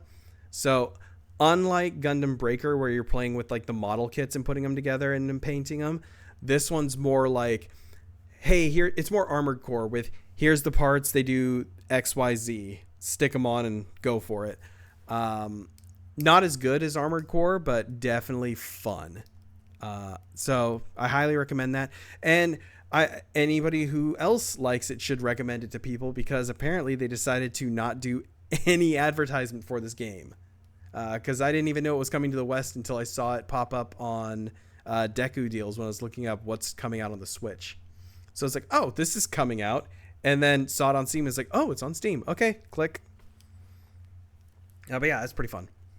Also runs flawlessly on the ROG Ally, for anybody out there who has an Ally. And that was my... Oh, last thing. I've been listening to the audiobook version of Throne of the Crescent Moon. Is it Ahmed Saladin? Believe that's his name. I could be wrong. That is a fantastic, like low fantasy set in like an Arabic themed, in like an Arabic setting. It's really, really good. It's about this like aged ghoul hunter who has his understudy is a dervish blade master. So like kind of like a devout fighter paladin, like a paladin. No, yeah, paladin, but without the spells. But yeah, it's really, really good. I got about an hour and a half left in the book. I apparently don't ever remember reading it because I don't remember a lot of the plot points. So I may have, because I have the book, I might have had one of those moments where I thought I read it, which has happened in the past. But yeah, no, it's really, really good. If you have Audible, pick it up. It's on there. It is great. And the dude who does the actual narration is like really good. Man's got caramel for vocal cords. And yeah, that was my week. I lied earlier. I left one off from my list of things that I consumed over the last week. Has anyone else here also listened to the Tortured Poets Department? Negative. No. Oh yeah, and I went to wrestling with Rico. Yeah, and there was that. But it's the new T Swift album. Mhm. Because it just randomly dropped, and my coworkers told me about it. So I'm like, oh, all right, I got nothing to do. I'll listen to it. I don't have any idea when she had an opportunity to record an album, since she's been like on tour and making a movie and all that over like the last 2 years. But like, yeah, why not? Like, let's see. Um, I listened to it. It's almost a 2 hour long album, and after an hour, I legitimately thought I had like fucked up somewhere along the way, and I had put Spotify on repeat. But unfortunately, it's literally every song on that album runs together. I could not tell when one started and the next one ended. Oh wow. And then like the next day I was like, man, I must have not been paying attention or something. Like there's no way it was as bad as I thought it was. Like, it really can't be. And so I was working and I put in my headphones and I started listening to it again just while I was aimlessly doing tasks. And sure enough, same thing. An hour into it, I'm like, am I listening to the same song? What is happening? It There's is just no so pause break. strange. There's no pause break, and there's no change to the songs. They all just run together. It's crazy. Weird. This Like, could be some sort of like Satanist witchcraft because Taylor Swift is the clone of Xena LaFay. I'm pretty damn sure of it. She is, and she's trying to steal the election through the youth using this album. But you have to put it on shuffle backwards. Oh, is that how it Yeah. works? Yeah, And football. football. That's how she's getting to the manly men. Yeah. Oh, That's got to be a generational thing. Like, dude, like, I remember whenever T Swift first showed up, I was like, oh, there goes another one. Your Christina Aguilera's and your Jewel. whatever. Jewel? No, Jewel was a real artist. Fair. Lived in Now her I get what car, you mean. damn it. God damn it, she had soul. She was a beautiful soul. But you should totally watch her doing karaoke with a big nose prosthetic on. It's pretty great. Jewish Jewel is really great. That sounds horrible. So yeah, no, she did this karaoke competition. They're like, oh my god, like she went to the side. They're like, hey, how does she sound? She's like, oh my god, she sounds so much better than Jewel, but it was actually just Jewel. No, I remember seeing her for the first time. I was like, okay, yeah, flash and pan. I'll never see this chick in 6 months, and yet she remains, and it has to be supernatural. I'm almost sure of it. I'm a Taylor Swift conspiracy theorist. That's funny. But yeah, that's all I had there. However, I can kick us off on the next segment if you would like. Go ahead. And now, time for the news.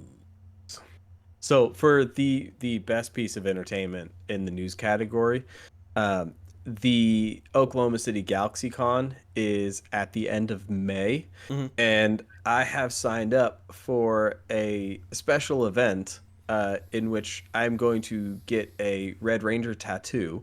And then immediately, as soon as the tattoo is over, I will then get funneled over to the booths where I will then get to see and interact with Austin St. John and like get a video and a picture of him with me and the tattoo. Nice. And I've also told both of my kids that we get to go meet the Red Ranger, and they're stoked. They've been asking me every day since, do we get to go meet the Red Ranger now? No, guys, we still got like a month. Have him throw me a shout out into the video. Absolutely not. You had your one chance. You got Kevin, and that's all you get. Oh, come on, man. Yeah. You know, out of So the now- two, the Red Ranger's my favorite. I have to agree yeah, 100 now on that. I'm definitely going to the con this year, and I have not decided on whether or not I want to get a picture with Mick Foley. I figure that's going to be like one of those day of things where like I'm going to look to see how a couple people are interacting with him first, because he's usually a really good dude to interact with. But like if it's an off day and it's just like a 5-second get a photo, walk away, I don't ever want to think about you again sort of interaction, then like why bother? But Fair. yeah, I'm excited for the con now. Okay. Is that it for news? Yeah, that's all I had. Everything else you have is all downhill from here. Oh yeah, no, this is where the show will just tank. Um, Obviously, we already talked about Turtles. Did we talk about the new trailer for Deadpool last week? we have not. No, we didn't talk about Oh, that at all. oh yeah, ooh. So Liefeld's feet. Oh.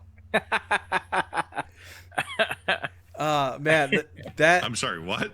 oh, so if you there's the one scene where they're walking away from like the destroyed city, and one of the shoe store is called Liefeld something feet. It's great. I love the fact that Rob Liefeld's even like leaning into the bit because he was the one who posted on Twitter like the shot zoomed in on Liefeld's feet. Yeah, that So, if Glenn doesn't know, he is a co-creator of Deadpool that could not draw feet. He can't draw feet. Even in to human this There it day, is. they Okay. said that he Thank still you. I can't draw. appreciate it. Thank you. I was like, I don't get it. Yeah, no, the feet are very boxy. Just look up Liefeld feet and you'll understand. Oh Yeah. my god, it's hilarious. And it won't put you on a list. I'm just saying. it won't. It's true. Um, yeah. So, one of the other things I learned about the trailer, this is kind of just like a tangential thing. So, Wolverine had in the initial trailer, he had the full length sleeves, Mhm. and he has the cutoff sleeves in this trailer for at least part of it. Yes. And I read something about it that was actually a contractual thing, because I want to call him Hugh Laurie, Hugh Jackman. Hugh Jackman. I don't know why that was so hard for me. But he's actually had skin cancer a number of times in his life already, and so he didn't want to be out in the sun with no sleeves on his costume for hours and hours on end through filming. So that's why he requested the sleeves, and I guess they're for at least a portion of it they did it without.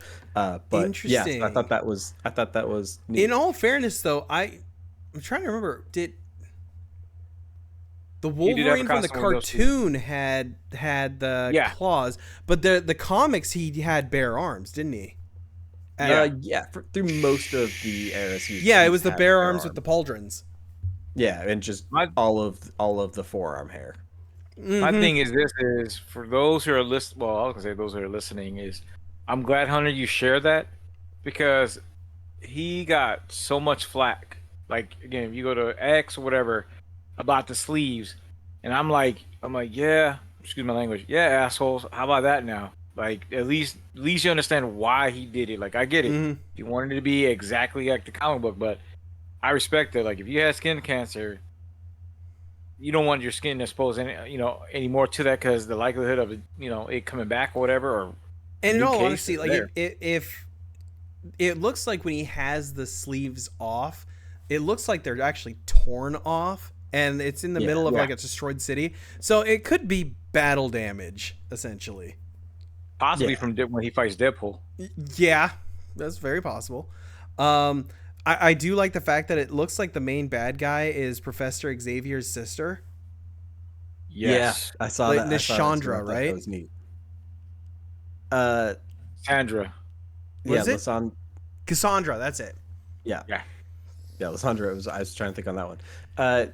Yeah, and I wonder if they did like the bait and switch in the first trailer, like at the Super Bowl with Patrick Stewart's head, and now they have his sister instead, and that would have been just really funny, just to get the internet talking about that and having all the rumors. And we're gonna go into the film trying to figure out where Professor X is as well. Fuck Only it, find you know out what it he is? was It's never actually there. Mr. Sinister.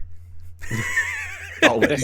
It's always Did y'all Mr. see the Sinister. Zoom call that they did for a promo for the movie? No. Where they were like doing like an X-Men reunion, and then like it was like everybody's like, oh yeah, well I gotta do this, and then like Patrick Stewart's like Star Trek, and then like he left, and then it was just Hugh Jackman and Deadpool, and then the actor who played Sabretooth popped on, and he was like he quoted a movie, and it was like the worst X-Men movie, which it was great. I can't remember it now. It was just off the top of my head. Was it the Levy guy? Hugh Levy? No. Who was the Yeah, one? I know you're talking about. Yeah, which He was the which latest Sabretooth? Because there were Yeah. two. Two, yeah. Were The they? Sabretooth that was in the Yeah. movie, in The Logan or not the Wolverine movie? it's the one where Wolverine is like going through time. Yeah, with the Days of Future guy. Past. Oh, so I can't remember his name. It's something. I think it's like something Laurie, right? Or Levy. Couldn't tell you. Yeah. Anyway, that would be interesting if he shows up.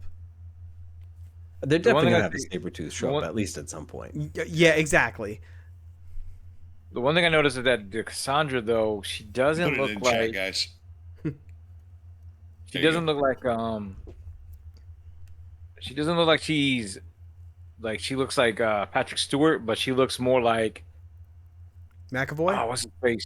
Yeah, Mhm. like when if you look at the trailer and she turns her head when she's like sitting down, it looks like she's more looking like him versus Patrick Stewart. At least Exactly. from the first. Well, and that's the You know, thing X-Men too. movie. They confirmed in Deadpool 2 that it's part of the McAvoy continuity because it was the X-Men First Class that were in the The Void. mansion. Yeah, Yeah, with the old Patrick Stewart Colossus. Was Right. it the Patrick Stewart Colossus? I believe so, wasn't it? no, I didn't see Patrick Stewart. No, because Colossus Colossus is Russian in Deadpool. He's like the cartoon Colossus. No, that's true. Yeah, I guess I did recast him. Okay. Yeah, no, because Yeah. if I remember, wasn't he a Native American in the No. original X-Men movies? Or he was like a No. darker skinned guy. He wasn't Russian. I remember that. No, he never really talked, and you didn't hear an accent with him like you have the one in Deadpool. Yeah. But he really didn't have a tan. Like really, his role in X-Men 2 and I think in X-Men 3 he had the most time, but it wasn't like how it was in Deadpool Okay. on that He part. was just Which- swarthy and dark and leathery. In all 'cause the fairness, thing is I haven't watched the original X-Men trilogy in years. Because in X-Men, I think it's in X-Men 2. You and the whole rest of the world. Yeah, right. He only had a couple. I think he only had a couple of lines. It wasn't even a big thing because again, that's when Colonel Stryker was attacking the mansion. And he Yeah. was trying to capture all the rings, and he was getting them out of there. Yeah. I can't remember if he eventually got caught or whatever. With that movie, but again, the movie, the Deadpool Wolverine. The only thing some things I would add is one. This is supposed to be the version of Deadpool kills the Marvel universe, but in this case, it's the Fox universe. So that's why. If y'all didn't see it, Azael, who else? Fuck, I had it in my head. Azael and there's a couple other characters from X-Men First Class, and then again, the different timelines. It's not been confirmed, but then again, the two Sabretooths could be popping up in there. That at this point, anybody's guessing who can pop up in there. I mean, they're not really they have like sharing a lot. a breadth of material to work with, so it could be anything. Hell, Wesley Snipes might even show up. Who knows? And I'm glad you said that because it's please. been confirmed. It's been confirmed he's going to be appearing as Blade in the Multiverse Saga. Oh, interesting. Did you not? I mean, I saw the thing, and then if you ever watched the movie Holes, Mhm. the kid that plays Zero, he's grown up now. He actually confirmed it, saying that Wesley Snipes he's like if they bring back Blade, I swear to God, and he showed a Halloween picture of him dressed up as Blade, and then he was able to meet Wesley Snipes in 2021. He's like, dude, it's gonna be over. Just imagine if it's that'd be an interesting thing where you have Wesley Snipes back as Blade. Said Deadpool comes back with Ryan Reynolds. How that interaction? Oh shit, yeah, because he was Hannibal Caine. Yeah, and the issues on that set where it was basically depends on which two sides to every story. Wesley Snipes says that it's because of his attitudes because they were taking the movie away from him. Mm-hmm. He was like a second character, third character, whatever. If you listen to Patton Oswalt, it's Wesley Snipes. He was just too much a method actor. But I'm kind of more on Snipes' side than anybody else. Fair. Plus, there's too much comedy too. But You went hey, from serious Triple H to- was in Blade Trinity, so That's what matters. that's what matters. Which is actually kind of Triple H? funny because when he was God. Paul Levesque, he was actually tag teaming with Gangrel, Oh yeah. and he had the vampire gimmick for a little bit there. Yeah, So it was kind of fitting. Is it the whole bloodline thing? No, the bloodline thing is the Hawaiian family. That's like the Rock and everybody. No. You had a wrestler, and that's the guy. I forgot his name. You had a wrestler. Gangrel, yeah, the one who wore drank the the blood vampire. every time he came into the ring. It's based Yeah, off he was like a of bigger set dude. he actually got the rights to use it from World of Darkness, and then he copywrote something so he still can use the name Gangrel. That's great. Yeah, because and fun fact, he love was the actually Gangrel wrestling clan. here with VCW back in 2019. Him and Badass Billy Gunn had a match. I think it was down in like Norfolk or something like that. I had a question or a hypothetical. Wouldn't it be great in the new Deadpool movie, in the case Blade shows up, he's like fighting Jared Leto as Morbius, and he's like, "All right, that's done," you know, and then like Deadpool's like, "Thank you." Thank you. You know, like No, it'd be something like, it's weird. I never heard him say it's Morbin time. Oh my god. it's Morbin time. The fact that Sony re-released head that in suckers. theaters. They Because of that. re-released Morbius in theaters? You didn't know that? No. Why the No. fuck would they do that? Dude. Somehow, unless it was 2020 a was a troll, bad year. Apparently. somehow the traction, the whole of Morbius came again, and I'll look it up just in case, but I swear they re-released it in the theaters, and everybody was like, "Why?" Well, hey, it And was he did still horrible better than again. Madam Web. I still haven't watched it. I'm You almost should watch eventually Madam What's watching it. Madam Web? Don't worry about it. No, I'm just You joking. know, okay. I would say Sony's attempt to expand their version of the Spider-Verse. Yeah, Right. I don't. It's not gonna go anywhere. Like it feels like they're working up to do, like the Sinister Six, like they were saying they were gonna do for years. But You already got it's, your Sinister Six. it's failing so hard. Yeah, they're not. You already going got your to. Sinister Six. No. We got Marvel's version at it. Yeah. Which was Maybe Well, that was fantastic. Well, Sinister well, 4 and that a was half. good. That was Let's flat. really count about this. Wait, was Scorpion in? I don't know why, but I'm remembering. Was Scorpion in No Way Home? So there was a cameo. It was at the in end, one of right? in the end credits, right? Yeah. with, Okay, with that's what I'm Vulture. thinking. Okay. And Scorpion was there, and then like he was like, "Nah, bro, I ain't gonna give you shit," because Vulture, you know, was a good guy, kind of. hmm You know, just a man trying to get a bill. That's Oh wait, right. Rico, if you're talking, we're not hearing you.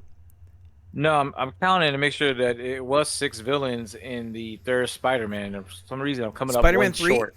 It was was Venom. No, wait. No. Way Home? Marvel's version. Marvel's No version Way of Home. Spider-Man 3. That's why I said it was like Yeah, it was a Doc Ock, Sinister Green 4.5. Goblin, Hobgoblin. There was no Hobgoblin. There was no Hobgoblin. wasn't it? Hobgoblin. Nope. Sinister No 4.5. Yeah, then it was only Sandman. Sandman. Yeah, Sandman was there. That's 3. Electro. Doc Ock, Okay, so Doc Ock, Green Goblin, Sandman. That's 3.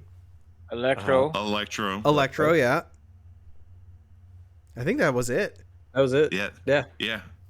And Aunt May's you said fat the lizard? ass. Aunt May was. Did you say the badass. lizard? Was the lizard? Oh, that's right. The lizard Oh, was yeah. in there. Yeah. Okay, so that's 5. They're And a literally half. one away. Eh.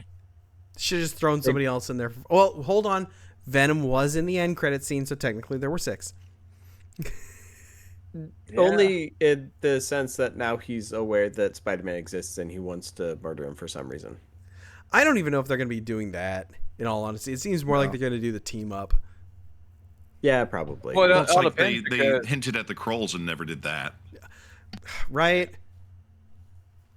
I want Dude, them to so bad. Why but then did they have go to with this actually spend Qatari? money I'm on just their saying. It CGI should have been the parts. Krull. But okay, speaking of Marvel movies, I do have a really fun exercise that I wanted to do with you guys, and I feel like this is just a very natural segue for it. So I went out and I looked up what the next 10 Marvel movies that are coming out that are confirmed and that are still coming out, because it used to be the benchmark for a Marvel movie that hit big would be $1 billion. And I'm looking at this list and I don't see $1 billion as being realistic for more than one or two of them. So what I want to know is from you guys. Loki season 3 is for each of them over under 750K. Okay. Or 750 million, sorry. Or over $1 billion. Got it. I'm curious to see what everybody else here thinks. And I have them in order of when they're coming out as well. Okay, let's hit us.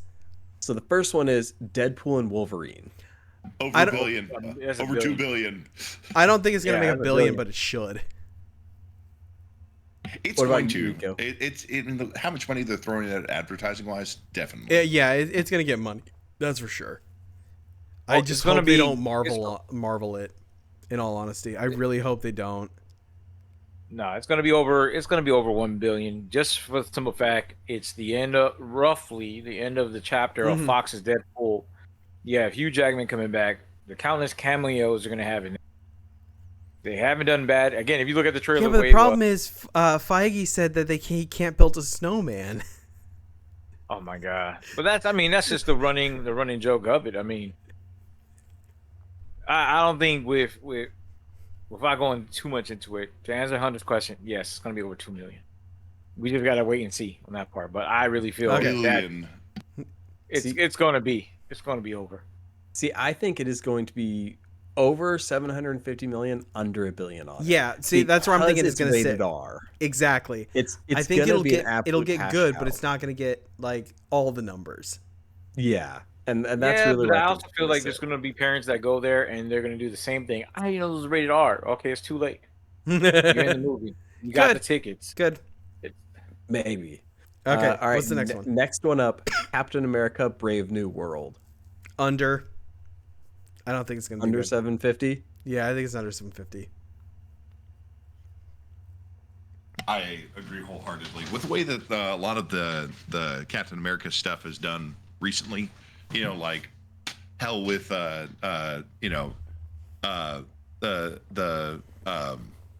spinoff with Falcon and Bucky. Yeah, Falcon and the Winter Soldier. That didn't do terribly well, and so I think like that section of the universe is kind of all played out because the nostalgia really isn't there for America's First Avenger anymore. Because it's done. The story's over.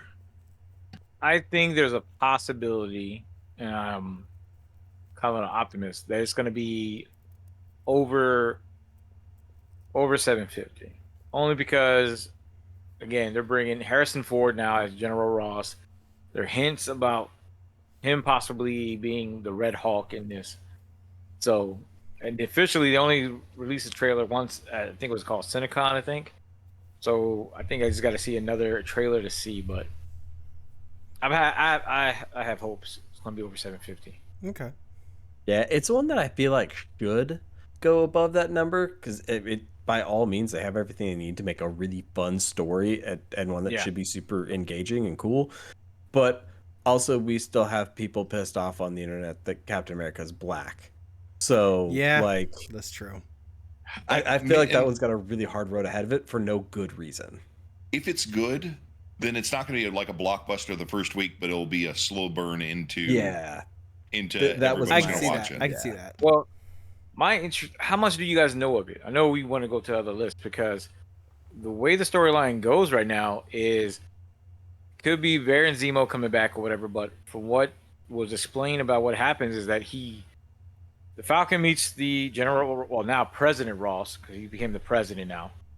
And so they're talking for a little bit. There was Secret Service. Some music comes on. And so Isaiah Bradley from the show, The Falcon and the Winter Soldier, is in it. He goes off the rails. So I'm eager to see that one because the whole fact is that Isaiah Bradley has the super Secret Soldier serum, whatever. So he's manhandling everybody and then takes off. So there's hints that, was there some type of brainwashing? What made him go the way of the Winter Soldier or whatever? So just off that basis right there, And that's as much as they describe. I haven't found a trailer for it because again, it was at a Cinecon or something. But that's what they're explaining it. So that's why I said it's going to be interesting on how they roll this out and who's going to be showing up on this one. Okay. Because again, Yeah. if they do Red Hulk, that's could possibly open it up to Planet Hulk, which I hope they do. Well, not Planet Hulk. I want War Hulk. Well, Dude, they I want already him so hinted bad. that with the movie with him and Thor Ragnarok. It was Ragnarok, right? Yeah. Yep, they did. I mean, there was If you that's like my favorite Thor movie. Thor movie wise, Ragnarok. okay, so movie wise, it's I love the movie, right? Even though they changed up Hela on, it's the sister and not the daughter of Loki. I get that, but if you read the comic book, or at least the graphic novel, which I have in my totes, of Planet Hulk, on how he was, where he lost some of his strength, whatever, and then gained it back. He went against Silver Surfer, which was like, even in the cartoon, he went against Beta Ray, which was still a good match. But then the fact that, due to some events that he doesn't know, big conspiracy theory, it's the whole basis that he comes back to Earth. He's on a ship. The ship is like a rock. And then he just beats down everybody. But the key point I always will point to is when he visits Professor X. When he goes to the X-Men, even though he didn't have a vote on casting him out, and he actually asked him, what if you were there that day, what would be your vote? Would you vote me off the planet or not? And then it's just the fact that Professor X doesn't call him, but everybody and their mom comes to show up, and he just dismantles everybody with either little to no effort and explains his action. Again, it's like Bane whooping Batman's ass in The Dark Knight Rises, where he's like, I'm gonna whoop you, but I'm gonna explain this like it's Batman's ass. Yeah, for real. Because to me, with the Bane fight, I know it's kind of jumping. I felt like if you ever got an ass whooping from your father, and he's explaining like it's gonna hurt me more than you, and try as you might, you can try to fight back or do whatever. He's just countering everything, and that's what Incredible Hulk was doing. He was the strength level and the intelligence level was there. The fact that he fought Sentry, the man that had over the power of had the strength over 10,000 suns, and he came down to a fist fight between Bruce Banner and the Sentry's whatever I forgot his name, his human form, knocked the Sentry out, and then said, "Hey, whatever you're gonna do, you better do it, because when he comes back, there's no stopping the Hulk if he comes back." And he's telling that to Tony Stark. Tony Stark's like, "Shit, fire the laser." Like it's a great graphic novel. It is, and the best part about it, like again, the best part about it was when the Hulk was fighting the X-Men, and he starts fighting Darwin. And even with his unbelievably broken power, the only thing his mutant genes could come up with is just teleport the fuck away from this fight. There's nothing we can do. Yes. The fact they didn't even add to that one. Wolverine jumps into the fray, and I'm paraphrasing. He grabs Wolverine. He's like, "Hey, I wonder if you suffer from the same thing as boxers," and then starts punching his head. And then Wolverine's just like, and then tosses Wolverine. Juggernaut comes into the fray, and Juggernaut's like, "Yeah, we had this fight before." And then basically, Incredible Hulk is like, "That's cool. Hey, why don't you just keep on moving to like Connecticut, whatever?" Like he fought another mutant that was like all rock. Think of the Thing from Fantastic Four, but if his body splits, he can call it back. And so he's grabbing the guy, and the kid is like, "I used to look up to you, whatever." He's like, "Oh, that's cool, that's nice. I wonder if you can collect your body parts from like Maine or whatever." And he just starts chucking the guy, his arm or whatever, everywhere off. And basically, he's like the Black Knight from freaking Monty Python. He's like, "Oh man, that's not cool." Like he's just a stump. Like he just dismantles everybody. I'll bite your legs off. All right. Back on track. Go ahead. Back to the list, because we're going to have to end this soon. I need to go to bed. Hunter set it off. God dang it. I did. That was great. You enjoyed your soapbox. Next up is Thunderbolts, also coming out in 2025. Under 750. I'm kind of with Rico on this one. Relegated to Disney Plus's dark hole of unwatched material. Oh. Yeah, I'm thinking this is going to be like Black Widow levels. Yeah. Straight to DVD. Multiple main characters of the cast have dropped out because they wanted to work on other projects instead. Like it can't be that good. Yeah. I'm not. The moment I saw that Steven Yeun dropped as being Sentry, I was like, "Ooh, I don't think this is gonna be good." Yeah, it's unfortunate, but That's getting Can-X'd. Yeah. The next one in 2025 is one that I have probably the highest hopes for on the list, and that's the Fantastic Four. I think I think that could make that's above. Who's playing Mr. Fantastic? Under 750.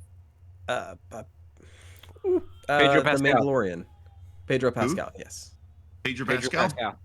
Over $1 billion, definitely. Over, right? That's exactly. Over. I'm thinking It they has to screwed be. this up horribly, and it's 900. I mean, I thought Krennic was probably one of the best Mr. Fantastics they've had so far. But, I mean, they were already established she's on an alternate timeline anyways. Mm-hmm. But, yeah. so, yeah. Well, unless, now, if they introduce the Council of Reeds, that will be the thing that will, like, bring it just up keep going with over everything. If they introduce the Council of Reeds and allow that to blossom into something new, absolutely over $1 billion. I love how you mentioned that, because one of the theories that I saw online that Marvel could do in order to get themselves out of the hole that they're in with Kang, because they dropped Jonathan Majors, was to make Kang a puppet of a greater foe, and that foe could be the Ultimates universe, the Master version of Reed Richards, as he jumps through the multiverse, because he is no canonically Ultimate he is movies, canonically no the Ultimate smartest movies, and most cunning individual in all of the multiverse. I hate the Ultimate Comics series. It is so fucking cringe. So please God, do not let them make it. Oh my God. Not only do I have all of the Ultimate Spider-Man graphic novels, I also have issues 1 through 10 of Ultimate Spider-Man, like the original run, in almost like a 9.8 condition. Absolutely worthless rags, not worth the space they put on your shelf. You poor deluded human beings. They gave us don't you dare say something about the Puerto Rican Spider-Man. I'm just saying, Ultimates universe is garbage. Absolute garbage story-wise. Is largely built on the idea of the Ultimates universe and how the characters where did that get them? And where did that get them? It was cool at first, but now it's not so well. They've slowed the roll. They've slowed the roll. They're still making money hand over fist. It's Disney. That's what they do. That's true. But I would say, at least with Ultimates, by doing Ultimates, you brought the storylines to the forefront and you changed some things. Because again, even though, like Hunter said, they brought Miles Morales, the new Spider-Man. Again, just no different than when Bucky was Captain America and Falcon was Captain America. It's just the fact that it's just a name that you're passing on, and eventually they were going to go. Plus, with the Ultimates, the way they did their storylines was a whole new telling of that one, especially with Bruce Banner, because I have the one, what is called the Ultimate. It's basically Iron Man versus the Hulk. Oh yeah, Hulk is just. Adjunct was just funny on that part, like just the fact that he was just dumb, but the fact that he can survive in any environment. Right, but with no limits, right? That does not make good story, because there's no conflict. It's just, I'm more powerful than you. No, I'm more powerful than you. My chest is so fucking thick. Like some of the artwork that they did. Some of the artwork that they did inside the Ultimates is absolute garbage. The storyline, garbage.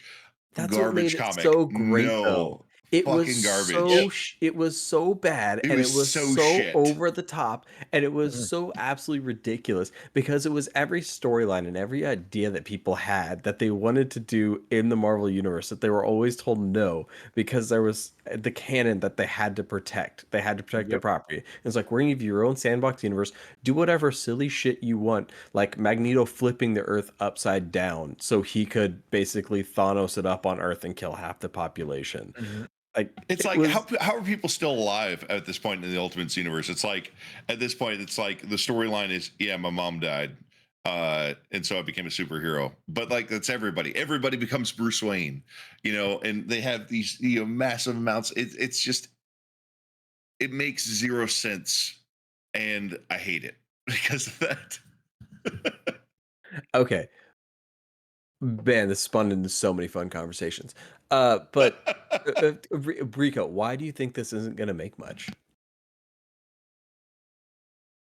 It, remind me again what the movie is again. The Fantastic Fantastic Four. Four. Dude, We went down we a rabbit hole. That's fair. we went off on. Oh crap. Well, I feel like it's two ways, and it goes back to the casting and what they're trying to do. Right now, the flack. I don't. Nobody agrees. If some people agree with it or not, you're bringing in Silver Surfer, but you're bringing his wife. That's at least the latest theory that she showed up in the comic book, Mhm. but now you're here.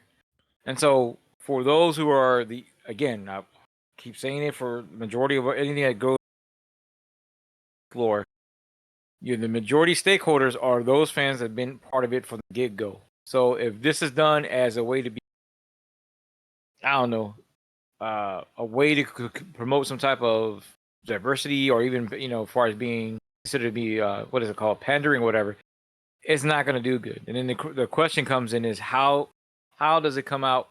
As far as the storyline, since a lot of stuff is not being put, what is the storyline to bring them back right now?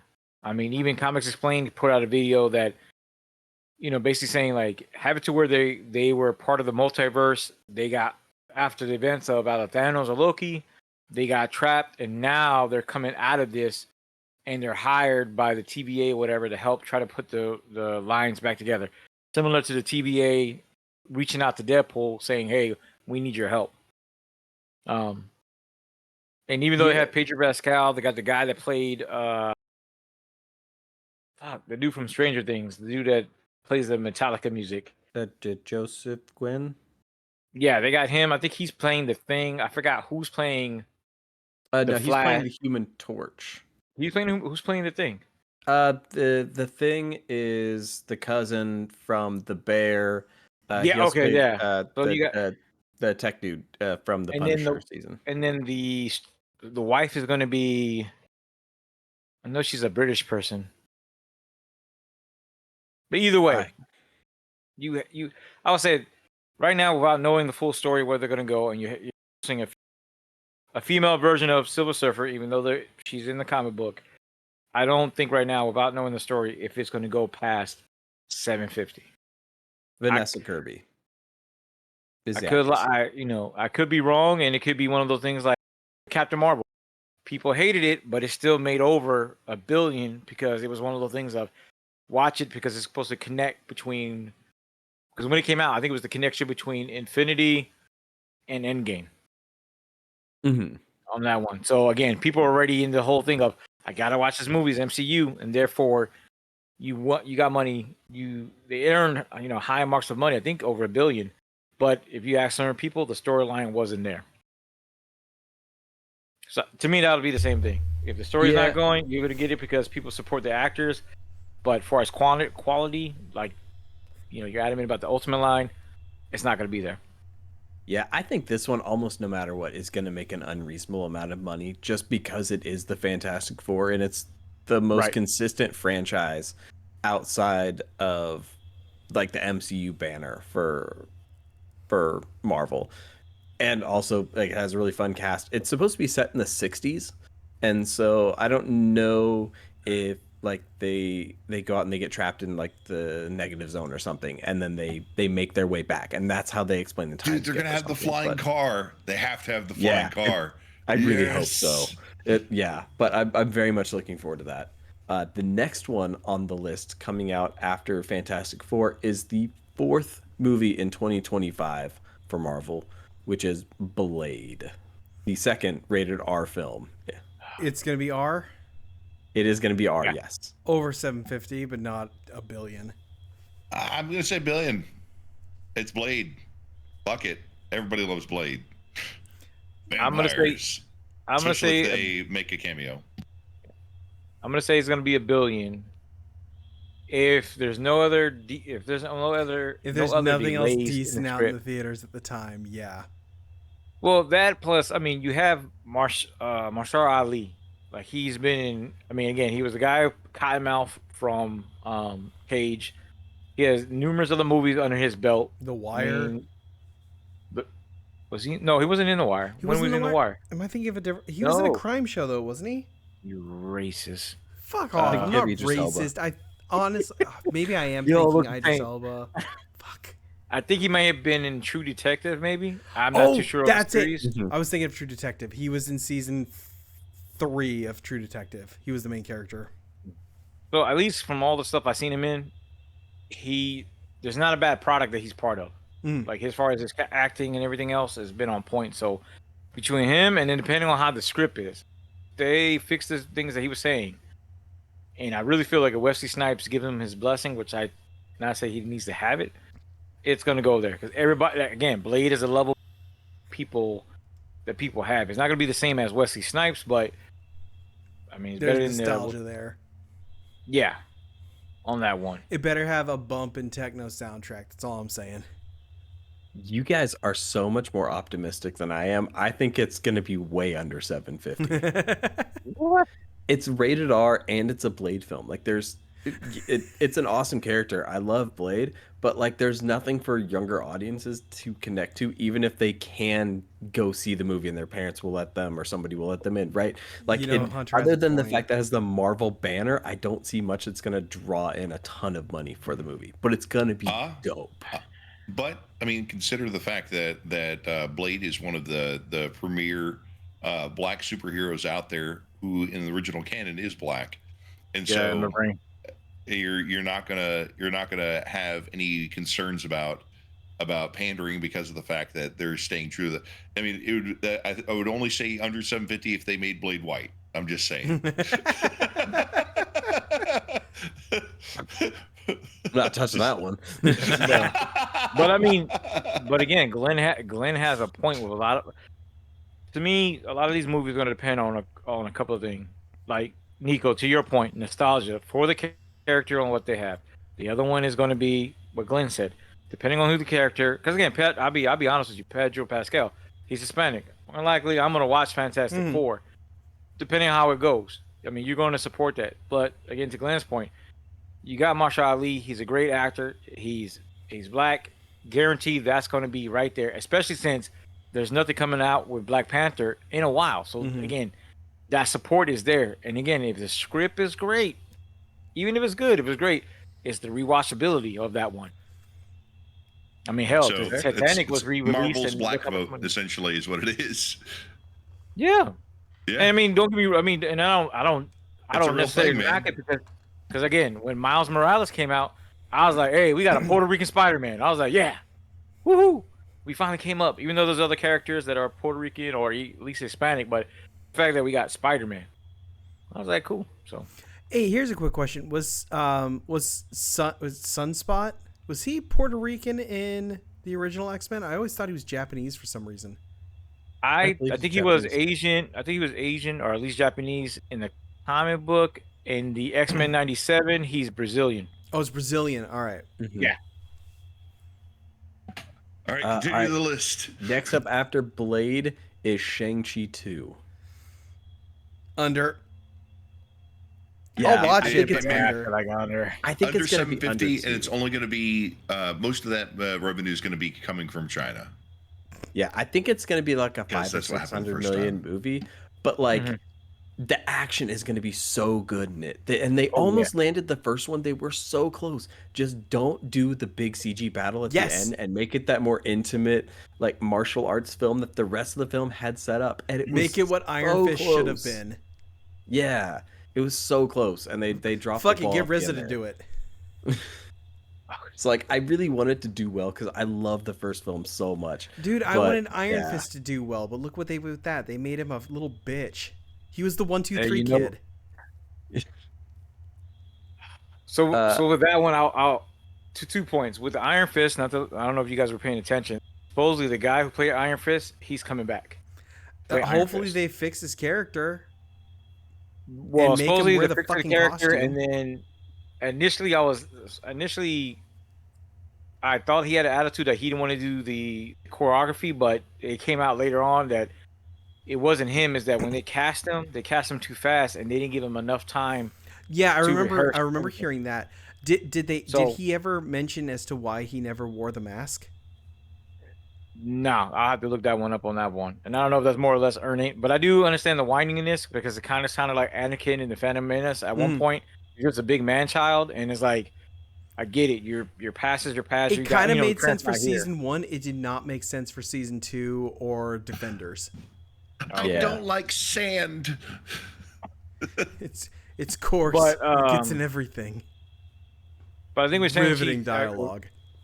To Hunter's point with the action, I think yes, if you go that route, and I'll bring up Captain America and Winter Soldier.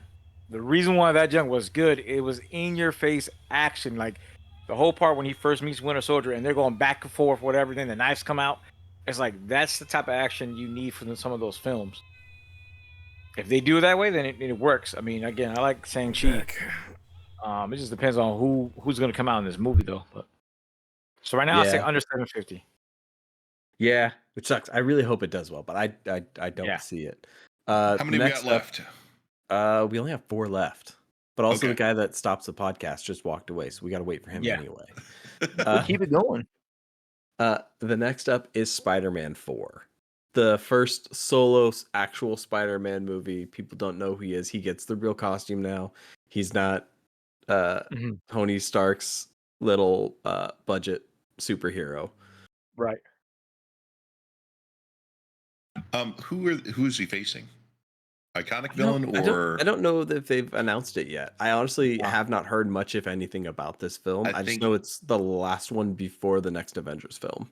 I thought they were Okay. just still talking about it. it depends then, because I mean, in with Spider-Man movies, the villain makes the film. Because I mean, look how things went with Electro. You know, that was not too terribly well received with Andrew Garfield's Spider-Man.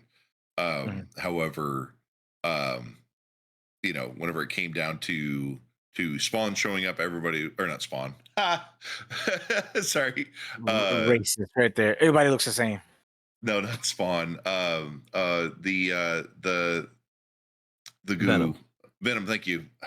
I don't know why. The goo.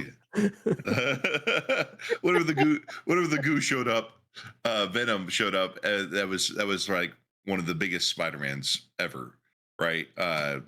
And so Dr. Octopus, again, big Spider-Man thing. So it would really depend. So I mean, it would make sense for the fourth film to be Killer- a Venom maybe- film. oh, Killer Croc. That's Batman. Sorry. The I'm lizard? trying the lizard, right? Yeah, if they have the lizard, it's gonna be like, okay. But if they have like Man Spider show up, maybe. Weird that you went to Man Spider. Wow. I'm just saying. Why was that your go-to? Because Man Spider's the one that's going to get him to $1 billion. I know. all right, it. pardon me. Okay, here's the one that's gonna make it. If Spider Woman is his villain, like, because of the posing, I don't know, man. I'm lost. I'm trying to think of something that they haven't done yet.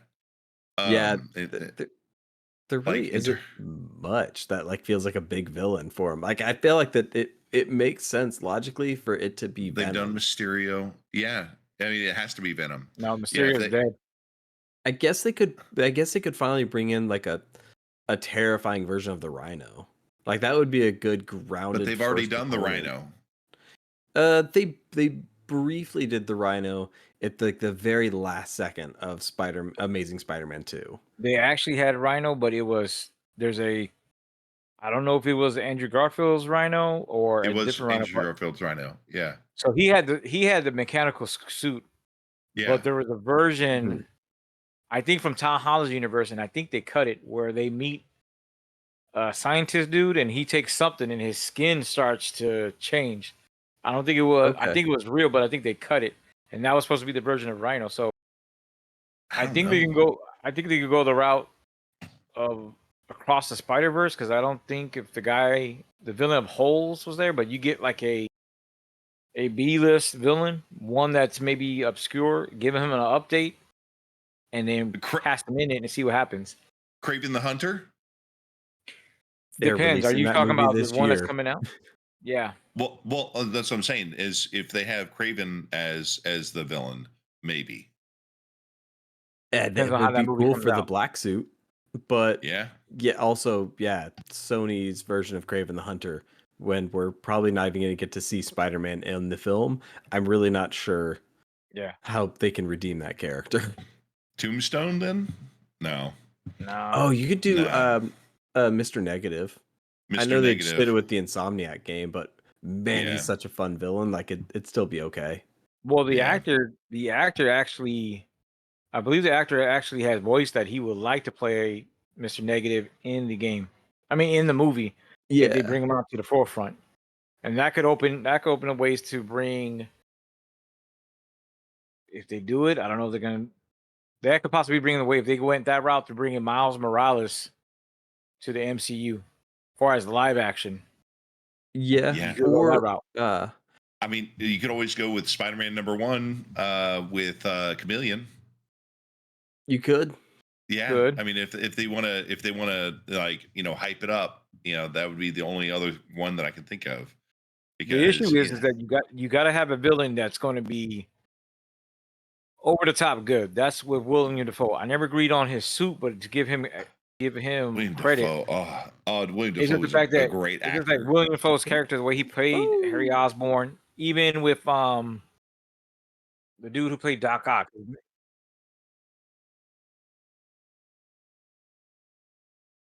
I understand. All right, we'll save the final 3 for next week. And we can also probably save the Alpha 7 Exodus, because that's not going anywhere. Or the 7 Days to Die Alpha Exodus. He'll still be there when we get back.